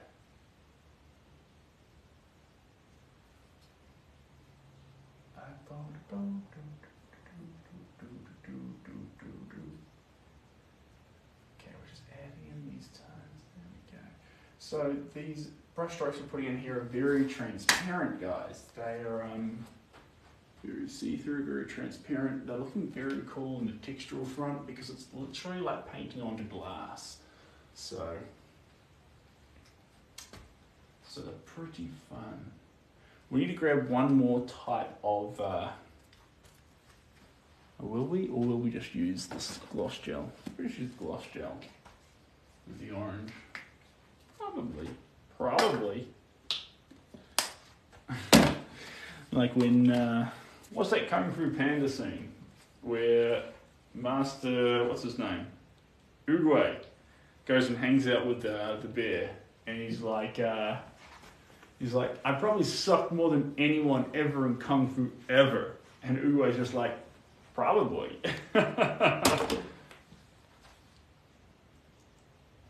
That's one of the greatest movies of all time. Kung Fu Panda. What do I do? Do, don't do, be, don't be, noodle, don't noodle. You're too busy caught up with, what did he say? What has been and what is, or something. It's good. It's really good, guys. If you haven't watched it in a while, go back and watch Kung Fu Panda. My son had the noodle dream. I love it though, like the messages in it. He's like, I think you're ready to know the ingredient to my secret ingredient noodle soup or something like that. It is. He like looks around. He's like, nothing. And that's when, what's his name? Poe. That's when Poe clicks. I got this. But I always think of Poe when it comes to Kung Fu Panda. He was always going to beat Tai Lung. And the reason he was going to beat, well, he wasn't always going to beat Tai Lung, but Tai Lung, if you think of them as characters, like Pokemon almost, Tai Lung is like DPS. So no one could do more damage. The damage output from Tai Lung was just huge. But, Poe's like a Chansey from Pokemon. He's just got so much health. And you see him take hits, and he'll like be injured, like he'll be hurt, and then like seconds later he's recovered. Because Poe has just got health regen up the yin-yang. And it's crack up, because you watch him run into Tai Lung, and Tai Lung just can't put out damage faster than Poe can heal. And so Poe wins. And that's exactly how a million battles in Pokemon go down against Chanseys. You just can't out-heal, you can't deal enough damage to stop the Chansey from just out-healing you and winning. So, basically I'm saying that Tai Lung's like a Charizard and Poe's like a Chansey. And funnily enough, Chansey just health bar. Does the job. But if you don't agree with me, watch it again and look for the moments when Poe gets hit by anything, like even in the training camps. Anything. He'll be hurt for like 2 seconds and then he just recovers and he's back to normal. And then like he tries a little dunk dunk dunk dunk thing on him and Poe's like, oh, that tickles. Oh well, looks like Poe's immune to critical hits as well. Poe's the man. Pandas are great. I hope I didn't yarn about that for too long, but someone out there will be like, that's some good valid point about Kung Fu Panda. And I annoyingly point it out every time I watch it with someone. Can't help myself. Cannot help myself. Right. Righty-tighty. Righty-tight. Righty-tight-tight-tighty. I do-do-do-do-do-do-do-do-do-do-do-do. There'll probably be like 4 or 5 messages of people going, alright, this is the lyric in a Taylor Swift song that you don't know. If you're gonna just keep saying it over and over again, please say it correctly. They'll be like, that's fair enough. That's fair enough.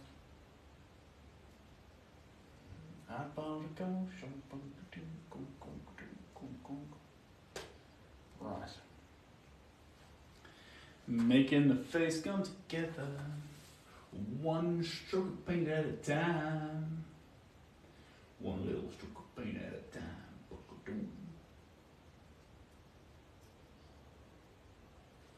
Okay.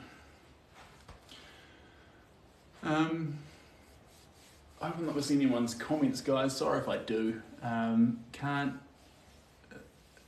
I think I'm following. G'day, Hitty. Welcome back. Yeah, I think there was just a few people around this time of day more than anything. So, just slowly painting a face. And sorry for disappearing. I've only just come back today because allergies smoked me out the gate. So, I was trying to stream around New Year's, like from the 28th to about the 2nd, and people were contacting me saying, can you not sniff the whole time? And basically, so it was hay fever, and I thought, this isn't so good, so I've got it on control now, and that's why my voice sounds more normal, and hopefully we're through the worst of it with a bit of luck, but who knows? It's hard to know, but I'm very, very sorry for anyone who was expecting me over that Christmas, New Year's period, and I didn't show up. That wasn't very nice of me. So please accept my sincere apologies, and we're going to do better well, I'm going to try and do better over the next little period. And yeah, we're going to bring these paintings through into fruition and go from there. So that's fun. Don't be sorry, Seb. Oh, look, Cheryl, I apologise because I know some people hang out for when the streams come up, so I want to be around for you guys, but I know also you lovely people understand that hay fever is the worst, so I really appreciate that, guys. I do indeed. Yeah, but we're doing pretty well. I was hoping to be around till about 10 or 11, and we're on 10:15 now. So what I will do though, guys, is I'll probably leave. I won't go through the night because I want to be back tomorrow morning. And the lighting's actually better in the morning because we get sunlight, and plus you can hear the birds and the roosters instead of just the quiet shimmering of trees, which is, I mean, it's sort of nice. I like that. But you always need to put yourself first. Yeah, I suppose so. I guess that's what we talk about. What is the saying, guys? Why do I always forget it? How can I remember every line from Kung Fu Panda and not the quotes that matter? It is, you can't fill a glass, you can't pour from an empty glass. There you go. So this isn't saying always put other people first, guys, or always put yourself first. This is just saying if you want to look after the people you love in your life, the best way to do it is to have some water in your glass first. So, and hey, points to you if making other people happy fills your cup, because if making other people happy fills your cup, you're like one of those perpetual little fountains that's just like feeding in and pouring out at the same time, which everyone loves a water feature, right? It's pretty cool. Just dropping the vibes, proud of you. Oh, thanks, mate. Appreciate that. Appreciate all you guys. I've said it before, not on this stream, but I have said it before. Art can be a lonely endeavour. I could be sitting here in a garage painting all by myself. Granted, I could play copyright music, but I wouldn't have you guys. So there's this give-take relationship whereby I really do get something from you guys being here because I get to share, and in the same way you guys get something, I hope, from me, being able to sort of get this little glance in on the process. So I think it's wholesome in all the directions. That's fun. If you do, probably get sick of me saying this, but if you do want to connect more, Instagram in the bio. YouTube is just these downloaded and just uploaded straight to YouTube. And then there's the website. You can get in touch with me via the email on the website or via Instagram. Those are two great ways to do it. Yeah, and we can go from there. I do commissions. These are all commissions. I don't know why I'm gesturing around because you can just see this painting, but if you were in the room, my arms would be pointing to the other commissions in the room. I'm making it look like the room's full of them. There's 1, 2, 3, 4, 5. The room is full of them. No, it's got 5, 6. The board, that board doesn't count. That hasn't been painted yet. 5. Thank you for involving us in your journey. Tracy, you are more than welcome. Like I say, this is off the artwork, you silly bug. Oh, now you've flown into the paint, mate. That is just not where you want. Oh no, he's good. He's flown into the water part of the paint. He'll be fine. Or she. Yeah, so it's a give take thing, guys. I think we both get something out of it. Cool. Now this one here, I was going to frame with a very subtle black frame. As time's gone on, guys, awkward, I have to talk to Ricky about this, but if he's here right now, you can hear about it with me. I've put too much layers down on it. It's got too thick. My usual framing method is not going to work. Tragedy. So I'm just looking at, which is not a bad thing. It just means we've got more paint on this than we expected, which is cool. Like when I talk about this being really deep and layered and intense, it's all those things. But I do need to find a new method of framing. So I'll navigate that. May you draw my picture? I mean, I could. I'm not so much of a drawer. I'm more of a painter. But, I mean, hey. This world's a big old place for learning. Now, that's quite concealed. You may not be able to see it right now, but there's a moth hanging out there, and he's managed to find, or she's managed to find the colour that matches its coat, which is wild, because it's such a wild abstract painting, and it's found the one little bit of steely grey and here we go. That moth actually made that colour look better, so I'm going to add it. I'm going to make that. I think that moth was just trying to tell me that this actually needs to be, yeah, there you go, that's where that moth was. I don't know where you went, but you improved it. It's gone. It was there. Include purple. Yeah, there's little touches of purple in this work, but not a whole lot. We could probably add a bit more, actually. That's not a bad point. There's a lot of deep purple in here. Purple coming through here. There could be some... purples could sneak in around here. I suppose you're right. It's not bad feedback. We're not going to mix our own purple, though. I'm going to grab it straight from the tube.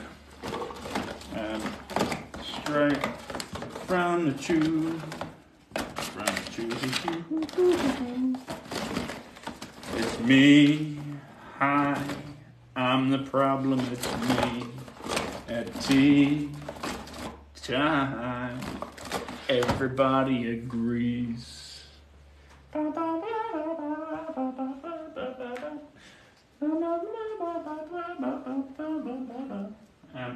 what are these ones? I said purple. I lied to you. I'm not using purple. I'm using magenta. 2 different shades of magenta. We're using a brilliant magenta. Maybe up yourself magenta. And a regular, more shady magenta. And now I'm just going to look out for, there we are, gloss gel. So this is coming up for the final coats. So we want a lot more gloss gel than you'd expect. More than you'd think. Because we want the last coats to shimmer. That's really important. We want the last coats to shimmer. But on top of the liquid glass, which is what we're painting on,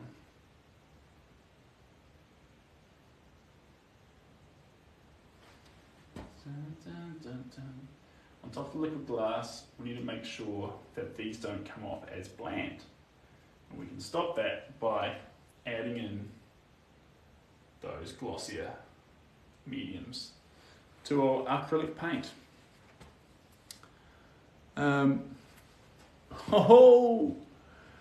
We've gone on a muting spree.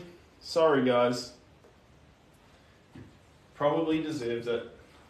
I don't know, I wasn't watching. Yeah,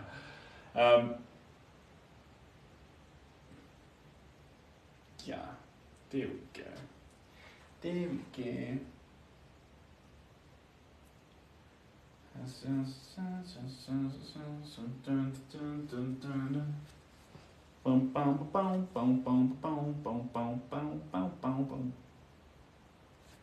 All right, magenta. Brilliant magenta. With a little bit, just a little bit of gloss gel through it to make it sparkle.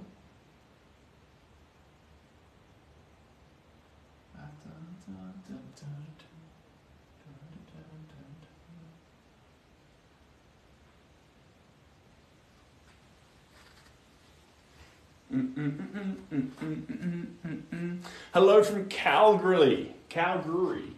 Why are you painting Elon Musk? It's not Elon Musk. I'm not sure if the guy I'm painting would find that a compliment or an insult, but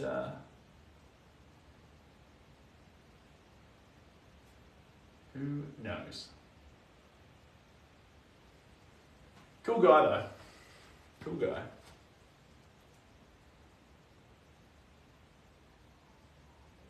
It's me.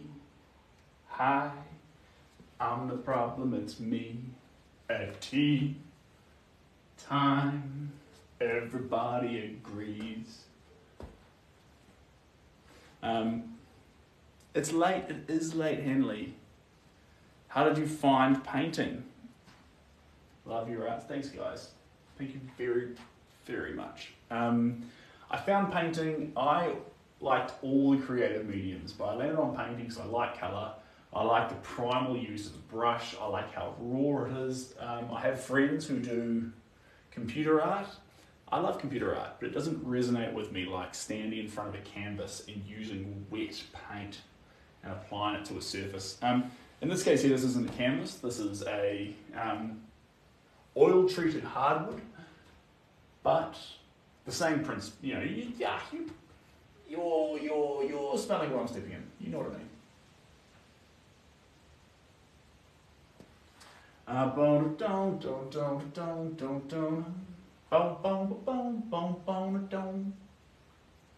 Oh, that was a happy little mistake. Oh no. In fact, no, we're not even finished there. Here you go. Here you go. This is fine art, isn't? I'm trying to follow, but I'm not doing a very good job of it. So, is this fine art? This would be fine art. This is Impressionism. Impressionism's like Van Gogh's messy style, where you're just trying to catch the... I think art can get a bit too pretentious with its words sometimes, so let's change the words. Let's say Van Gogh's style was trying to catch the vibe more than trying to get too intense with exactly every little piece of it. He's just trying to hang out, he's just trying to figure out, I'm just slurring my words now. He's just trying to capture a vibe, capture a feeling of the artwork. What was going on? And that's what we're doing here. So we're just trying to capture the face in terms of, if you get the idea of a guy pouting, but it's full of energy, and you sort of get a bit of expression out of him, that's about where we want to be. But you don't want to be able to tell every little contour or thing on his face like it's a realism painting, because the picture does a fine job of that. So that's what we're doing. Impressionism. We're trying to create an impression of the artwork. But I prefer saying catching a vibe. I reckon it's quite a cool way of saying it. What are you doing? I'm trying to capture the vibe of this dude. The other way you can call it is you can call it abstract realism. But abstract realism, if you Google it, I think Impressionism probably gives you more accurate results. Yeah, that's what I reckon. What's my favourite song?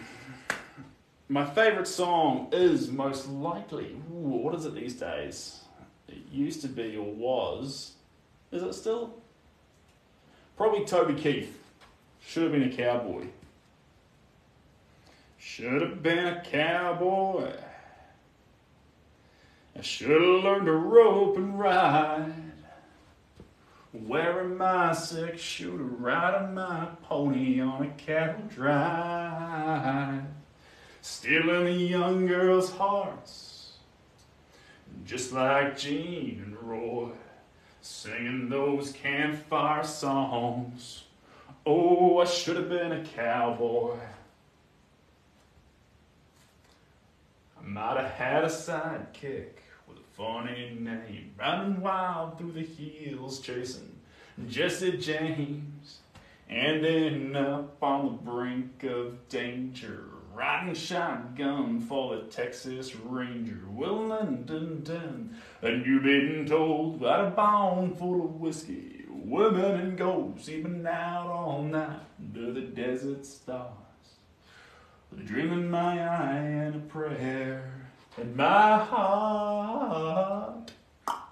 Should have been a cowboy. Banger of a song. You didn't ask for the whole song, but got stuck in my head. So here we are, singing Should Have Been a Cowboy.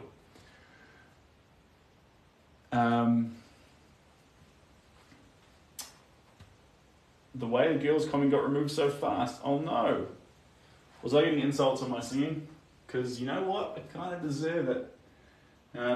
But singing's like painting, guys, and painting is like dancing in the way that you should just do it, even if you're not that great at it. Because as a human, as a Homo sapien, creating, let's just call painting or art creating. Creating, singing, and dancing, those things could also be creating, I suppose, but let's just say those things are really good for you no matter what your skill level is at it. So I'm not a great dancer, and I'm not a great singer, but it's really important I do those things because I'm a Homo sapien, and you are too. Well, I don't know that, I'm just assuming it's highly likely you are. And if that's the case, maybe you don't like the music they play in the clubs. I get that. I hate that stuff. And maybe you don't like the music a lot of people listen to. I get that. I like country. So what? You will have some stuff you do like though. And providing it doesn't hurt anybody, you should definitely sing and dance to it. Because that's very healthy. And that's what I reckon. And also, you should ignore a random rambling Kiwi on TikTok. Because that's not a great place to get advice from. So, yeah, take everything I say with a grain of salt. You know, treat me like an unsalted plate of fries, fresh from the deep fryer. Just cover it in salt. Just really load it on. Can't go wrong. Should have been a cowboy. I should have learned to rope and ride. Wearing my 6-shooter, riding my pony on a cattle drive.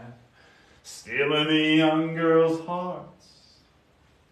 Just like Gene and Roy, singing those campfire songs. Oh, I should have been a cowboy. Brent Roberts, you're gone. Benicio. Oh, you're gone too. I'm so sorry, guys. Magenta really brings it to life. Yes, so magenta is a very poppy colour.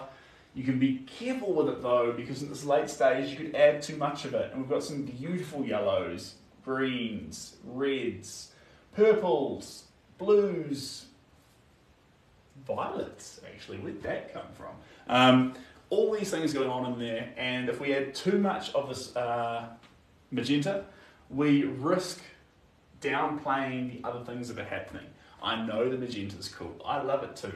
But the problem is if we add too much of it, these other things will become less worthy of your attention when you look at the work. Thank you very much, Cheeky Monkey. Love you too. This reminds me a bit of Philip Clermont's work, the colours but not the crazy, if that makes sense. The colours but not the crazy. Cool. Cool. I think it makes sense. I can't tell if it's a compliment or not, but I like it. I like it. I hope he uses it. If he uses colours like this, I think I'd like his work, because at the end of the day, guys, I think painting is just such an opportunity to have some fun with colour. So I like pursuing that. I'm a big fan of that. Also, guys, it's been a oh, thank you, definitely. I appreciated that. Thank you very much. I was still going to accept it graciously if it was an insult. I was ready for both. You know that. Guys, if there's some new people here, then hey, you know what'd be really cool? You could follow me on Instagram for all the same content I post on TikTok. Yay! No, it's not yet. Well, pretty much.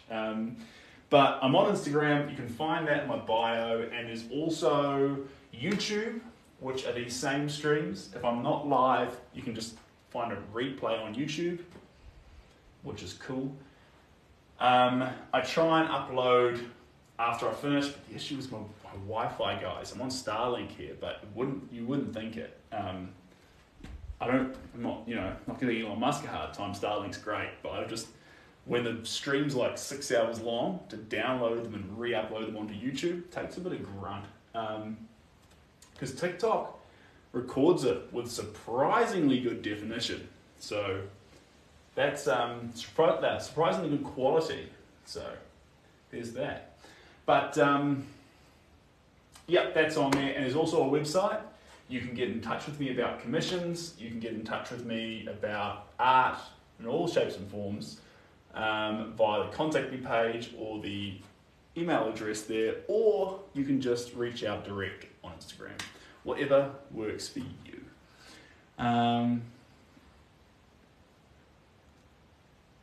Hamptons. Who's going to the Hamptons? I've never been to the Hamptons. Hamptons, eh? What's happening in the Hamptons? Someone throwing a party in the Hamptons? One day I'll paint in the Hamptons. Will I? Probably not. Maybe. Who knows? We're not far off leaping off this colour, guys. It's too fun. It sounds like a weird reason to stop using a colour, but this colour is a lot of fun. We're going to add some white to it to make it chill a little bit. Sorry, that was me just clicking my neck. Guys, also, I would really appreciate... Right, so when I'm painting, I'm on the side profile here. This is me standing neutrally on the side profile. If I start hunching forward, you've got to let me know. I've got to stand up straighter because otherwise I'm going to get a little bump in my back and I want to have a nice straight neck. Because I don't know if you've noticed what we're doing in the stream, but I've got a very long neck. And the straighter it is, the better off I'll be later in life. So if you want to help me for when I become an old man at a rest home and I'm limping around on my cane, my walker, chair, I'm getting pushed in my chair by hopefully my grandson or granddaughter, pushed along, that my neck's not craning too far forward, that it's resting nicely back on the pillow. So we can make that happen, guys, if you encourage me with my posture today. And then they'll be like, why is your neck in such great condition, Grandpa?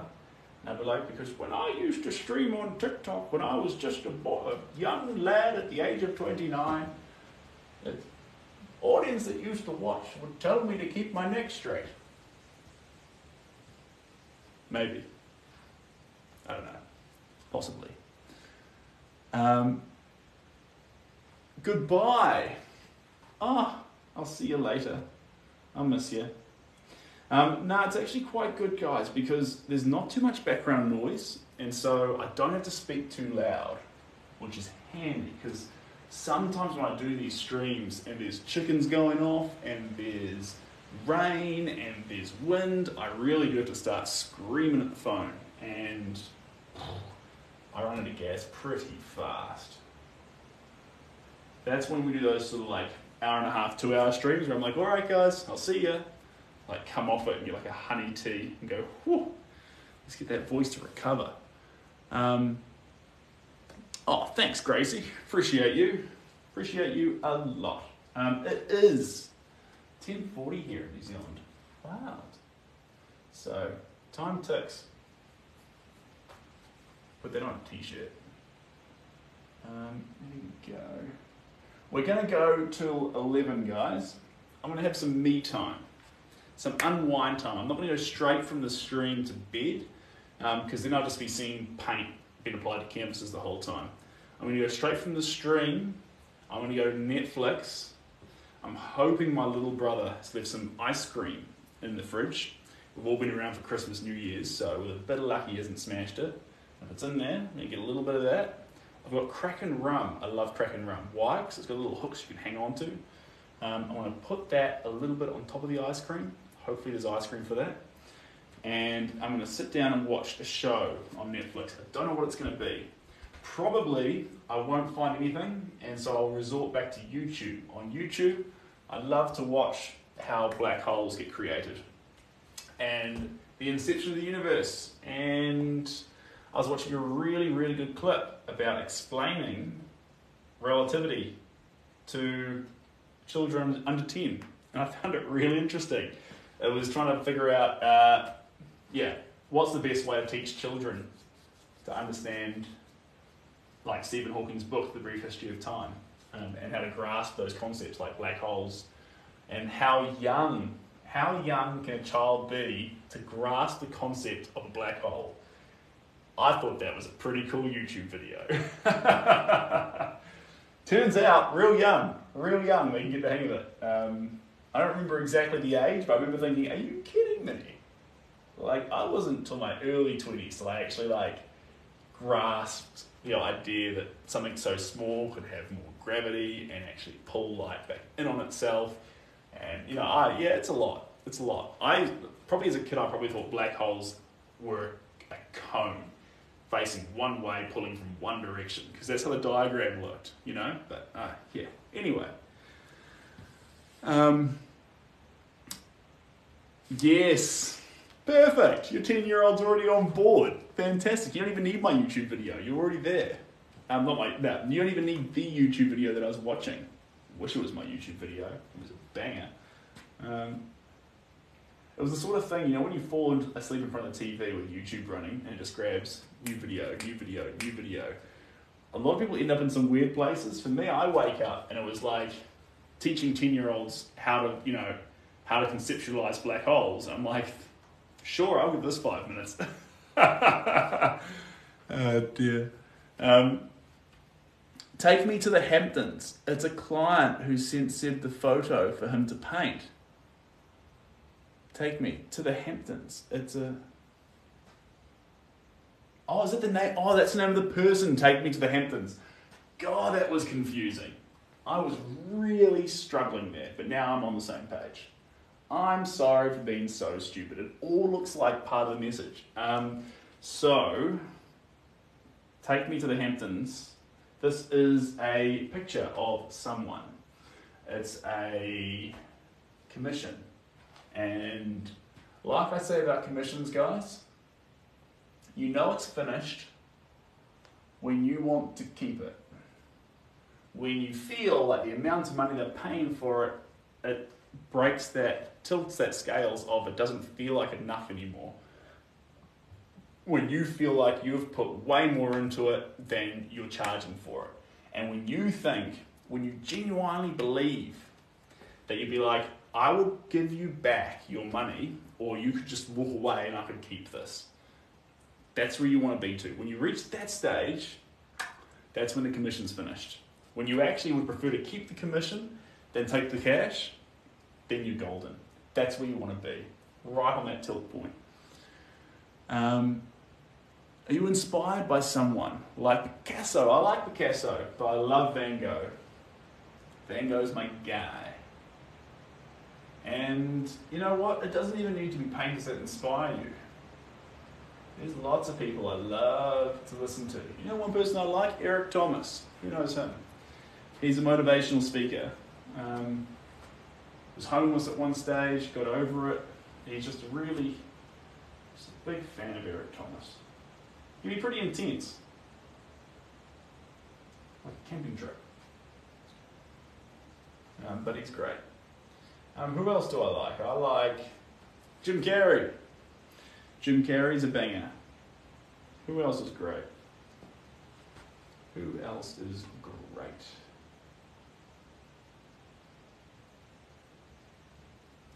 I like those sorts of people.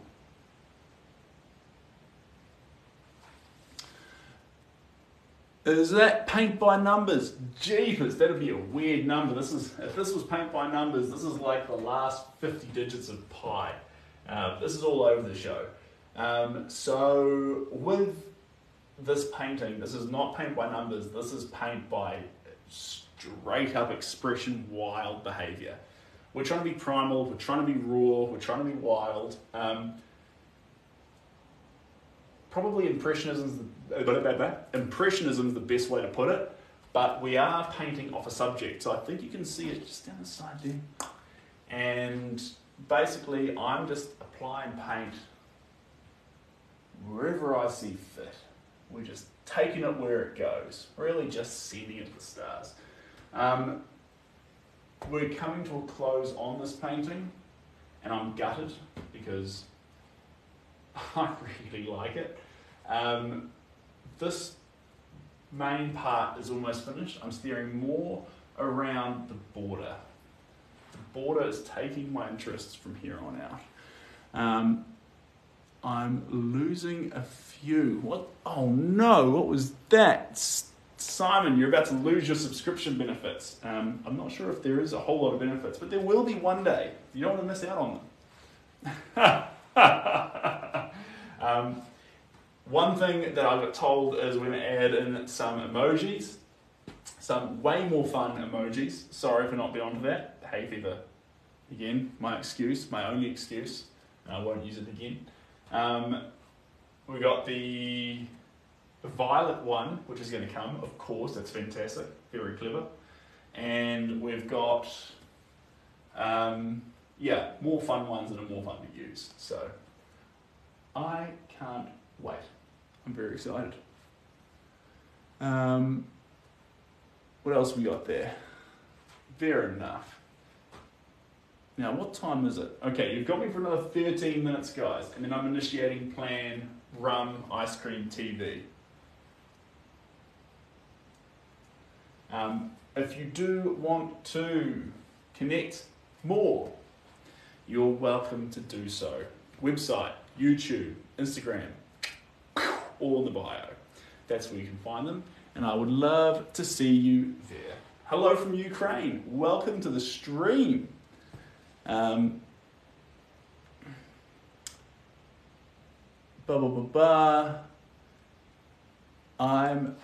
think maybe cry. I'm sorry. I didn't mean to make you cry. It's just artwork, and we're just trying to make people happy. That's the important thing, guys. Whatever you do, I mean, of course, first off, don't listen to a random Kiwi, but whatever you do, be a good one, and try and get a kick out of making people happy. Because, honestly, if making people happy makes you happy, you'll never be short of a good time. That's what I reckon. That's what I reckon.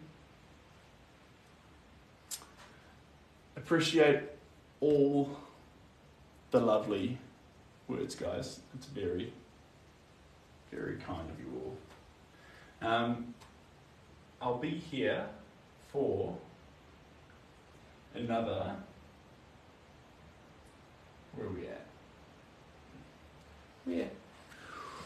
Where are we at? 11 minutes. I'm currently in New Zealand.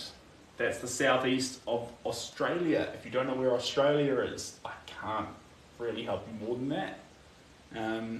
And we're in the North Island of New Zealand. So New Zealand's broken up into two islands. There's one which looks like a little stingray, and there's another one that looks like a boat, or just two smudges. It depends who you ask. And the North Island, the one that I'm from, is there's a place called Bay of Plenty, which has got a whole bunch of little places in it, and I'm in Tauranga at the moment.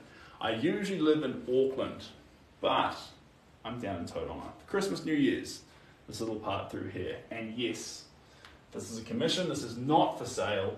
If you want to see artwork for sale, you can leave on my website. And if you want to commission a piece, you can contact me via the website, the Instagram, the whatever you feel like. I'm pretty easy to get in touch with.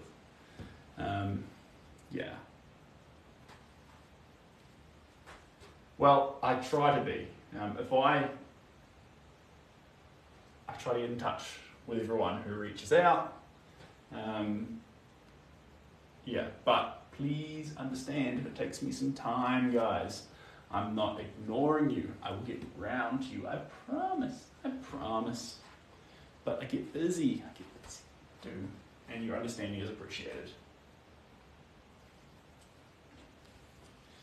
Boom, boom, boom, boom. Moving on to the yellows. There's a lot of yellows in this picture, guys. A lot of them are unrealized. We want to realize the yellows. We want to realize the yellows.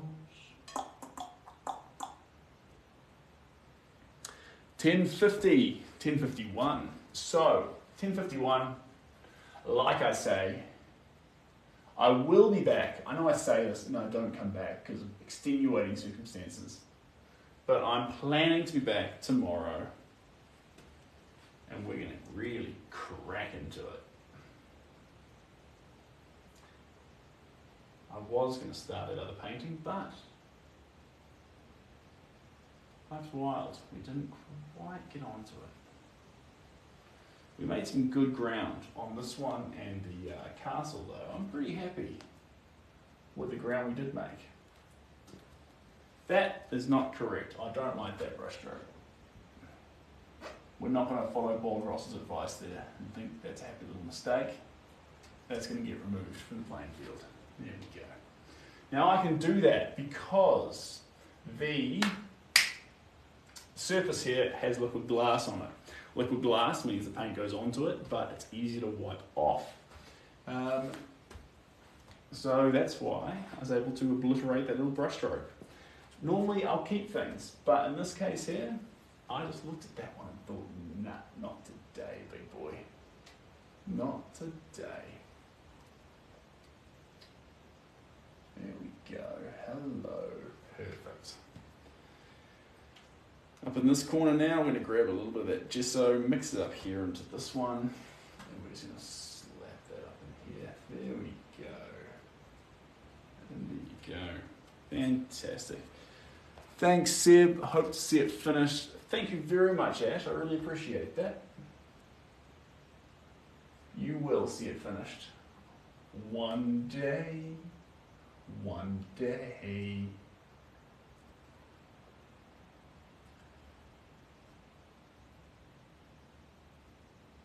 So I'm going to put up a lot of this textural gel. Big, thick lumps of it. There we go. Hello.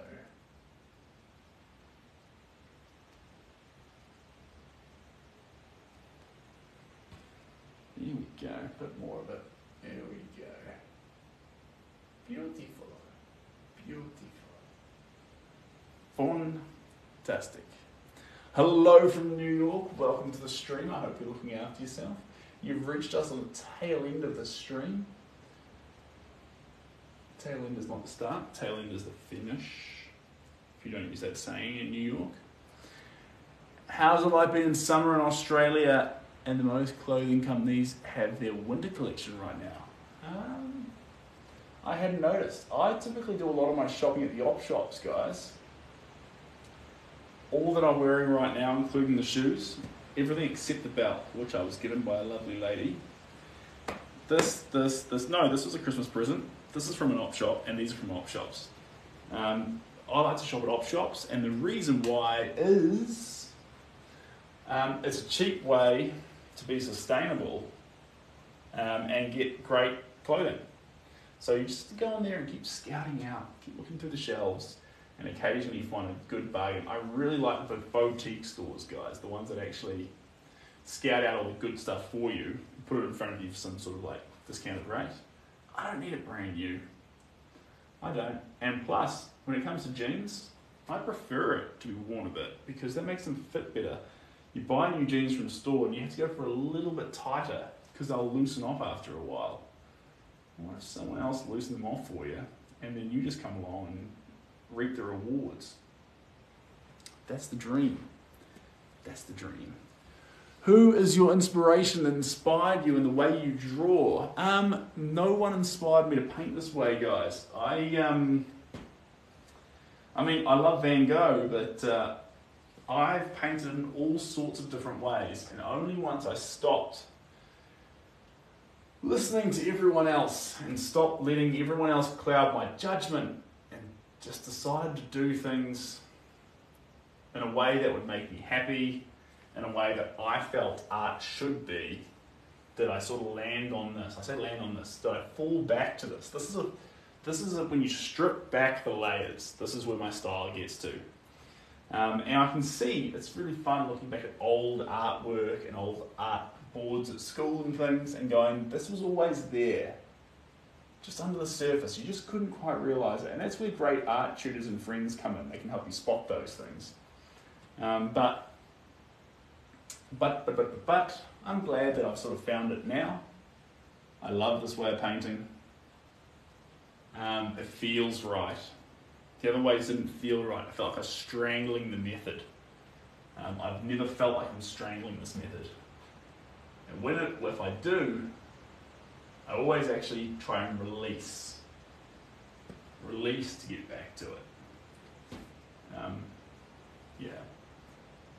This is the, yeah. This is just my style, and this won't be your style. When you find what you do best, it's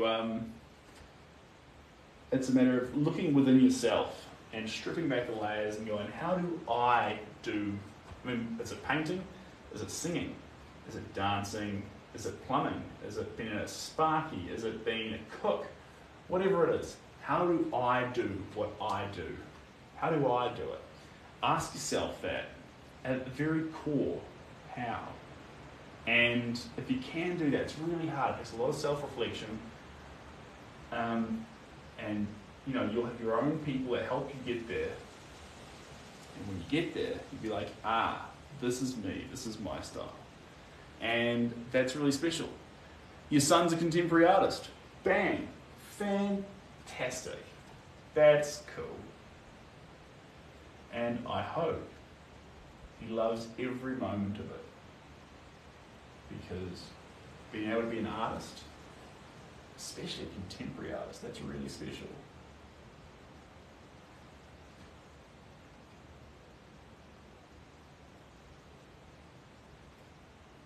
Here we go. Where's our time at, team? 58.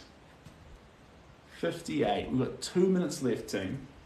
So, if you'd like to get in touch, I've got 3 paintbrushes to wash here. If you'd like to get in touch, guys, reach out via Instagram or via the website. There's a contact me page. There's an email there. There's Instagram with messaging and all sorts of content, sort of, and not for the last little while. Oh, my bad. And there's YouTube. It's a very confident moth. He's back. There's also YouTube. YouTube is just these downloaded and re-uploaded. You can follow me there. And that's about it. Or you can just follow me here on TikTok and we can connect here. I'll be back live tomorrow. This is all acrylic paint on this plate here. It probably won't last, so chances are that's going to end up in the bin. That's all right. There's about $4 or $5 of paint there. It's unfortunate to lose it, but it's better than it ending up in the wrong places on this particular work. Normally I'd just use it, but this is the later coats, so we're going to not do that. Thank you very much, guys, and it's good to hear your son's passionate about his unique style. Fantastic. So we're done here. I'm going to go do exactly what I said I was going to do. I'm going to go to check the freezer for ice cream, get my Kraken rum, put the Kraken rum over a little bit of ice cream, sit in front of the TV, and watch YouTube videos on how black holes are created. And I will be back tomorrow. I'm hoping to be here early. We'll see how we go. If the weather's permitting, I want to be outside. Hopefully, we'll get this one here finished. And then I've got a wedding shot, which is in a great place right now, but it needs more work on it. So, because I put a liquid glass layer onto it, so it's, it needs more work anyway. I'm going to get around to that one. I love that one. I've got 3 kids to work on here. I've got a dog as well, which is on the hot list. So these are all the things we're working on. I can't wait to crack into it tomorrow. It's going to be a big day for it. Anyway, we're here in New Zealand. I'm sending you guys love from New Zealand. You're all the best. I wish you all the best wherever you are in the world. Have a great day or a great night. Thank you very much, Cheryl. Oh yes, and a huge thanks to Cheryl and Victoria and everyone else, Ocean, everyone else who moderates the chat room to make sure everyone has fun, but not too much fun. So you're all the best, guys. I will catch you later. Bye.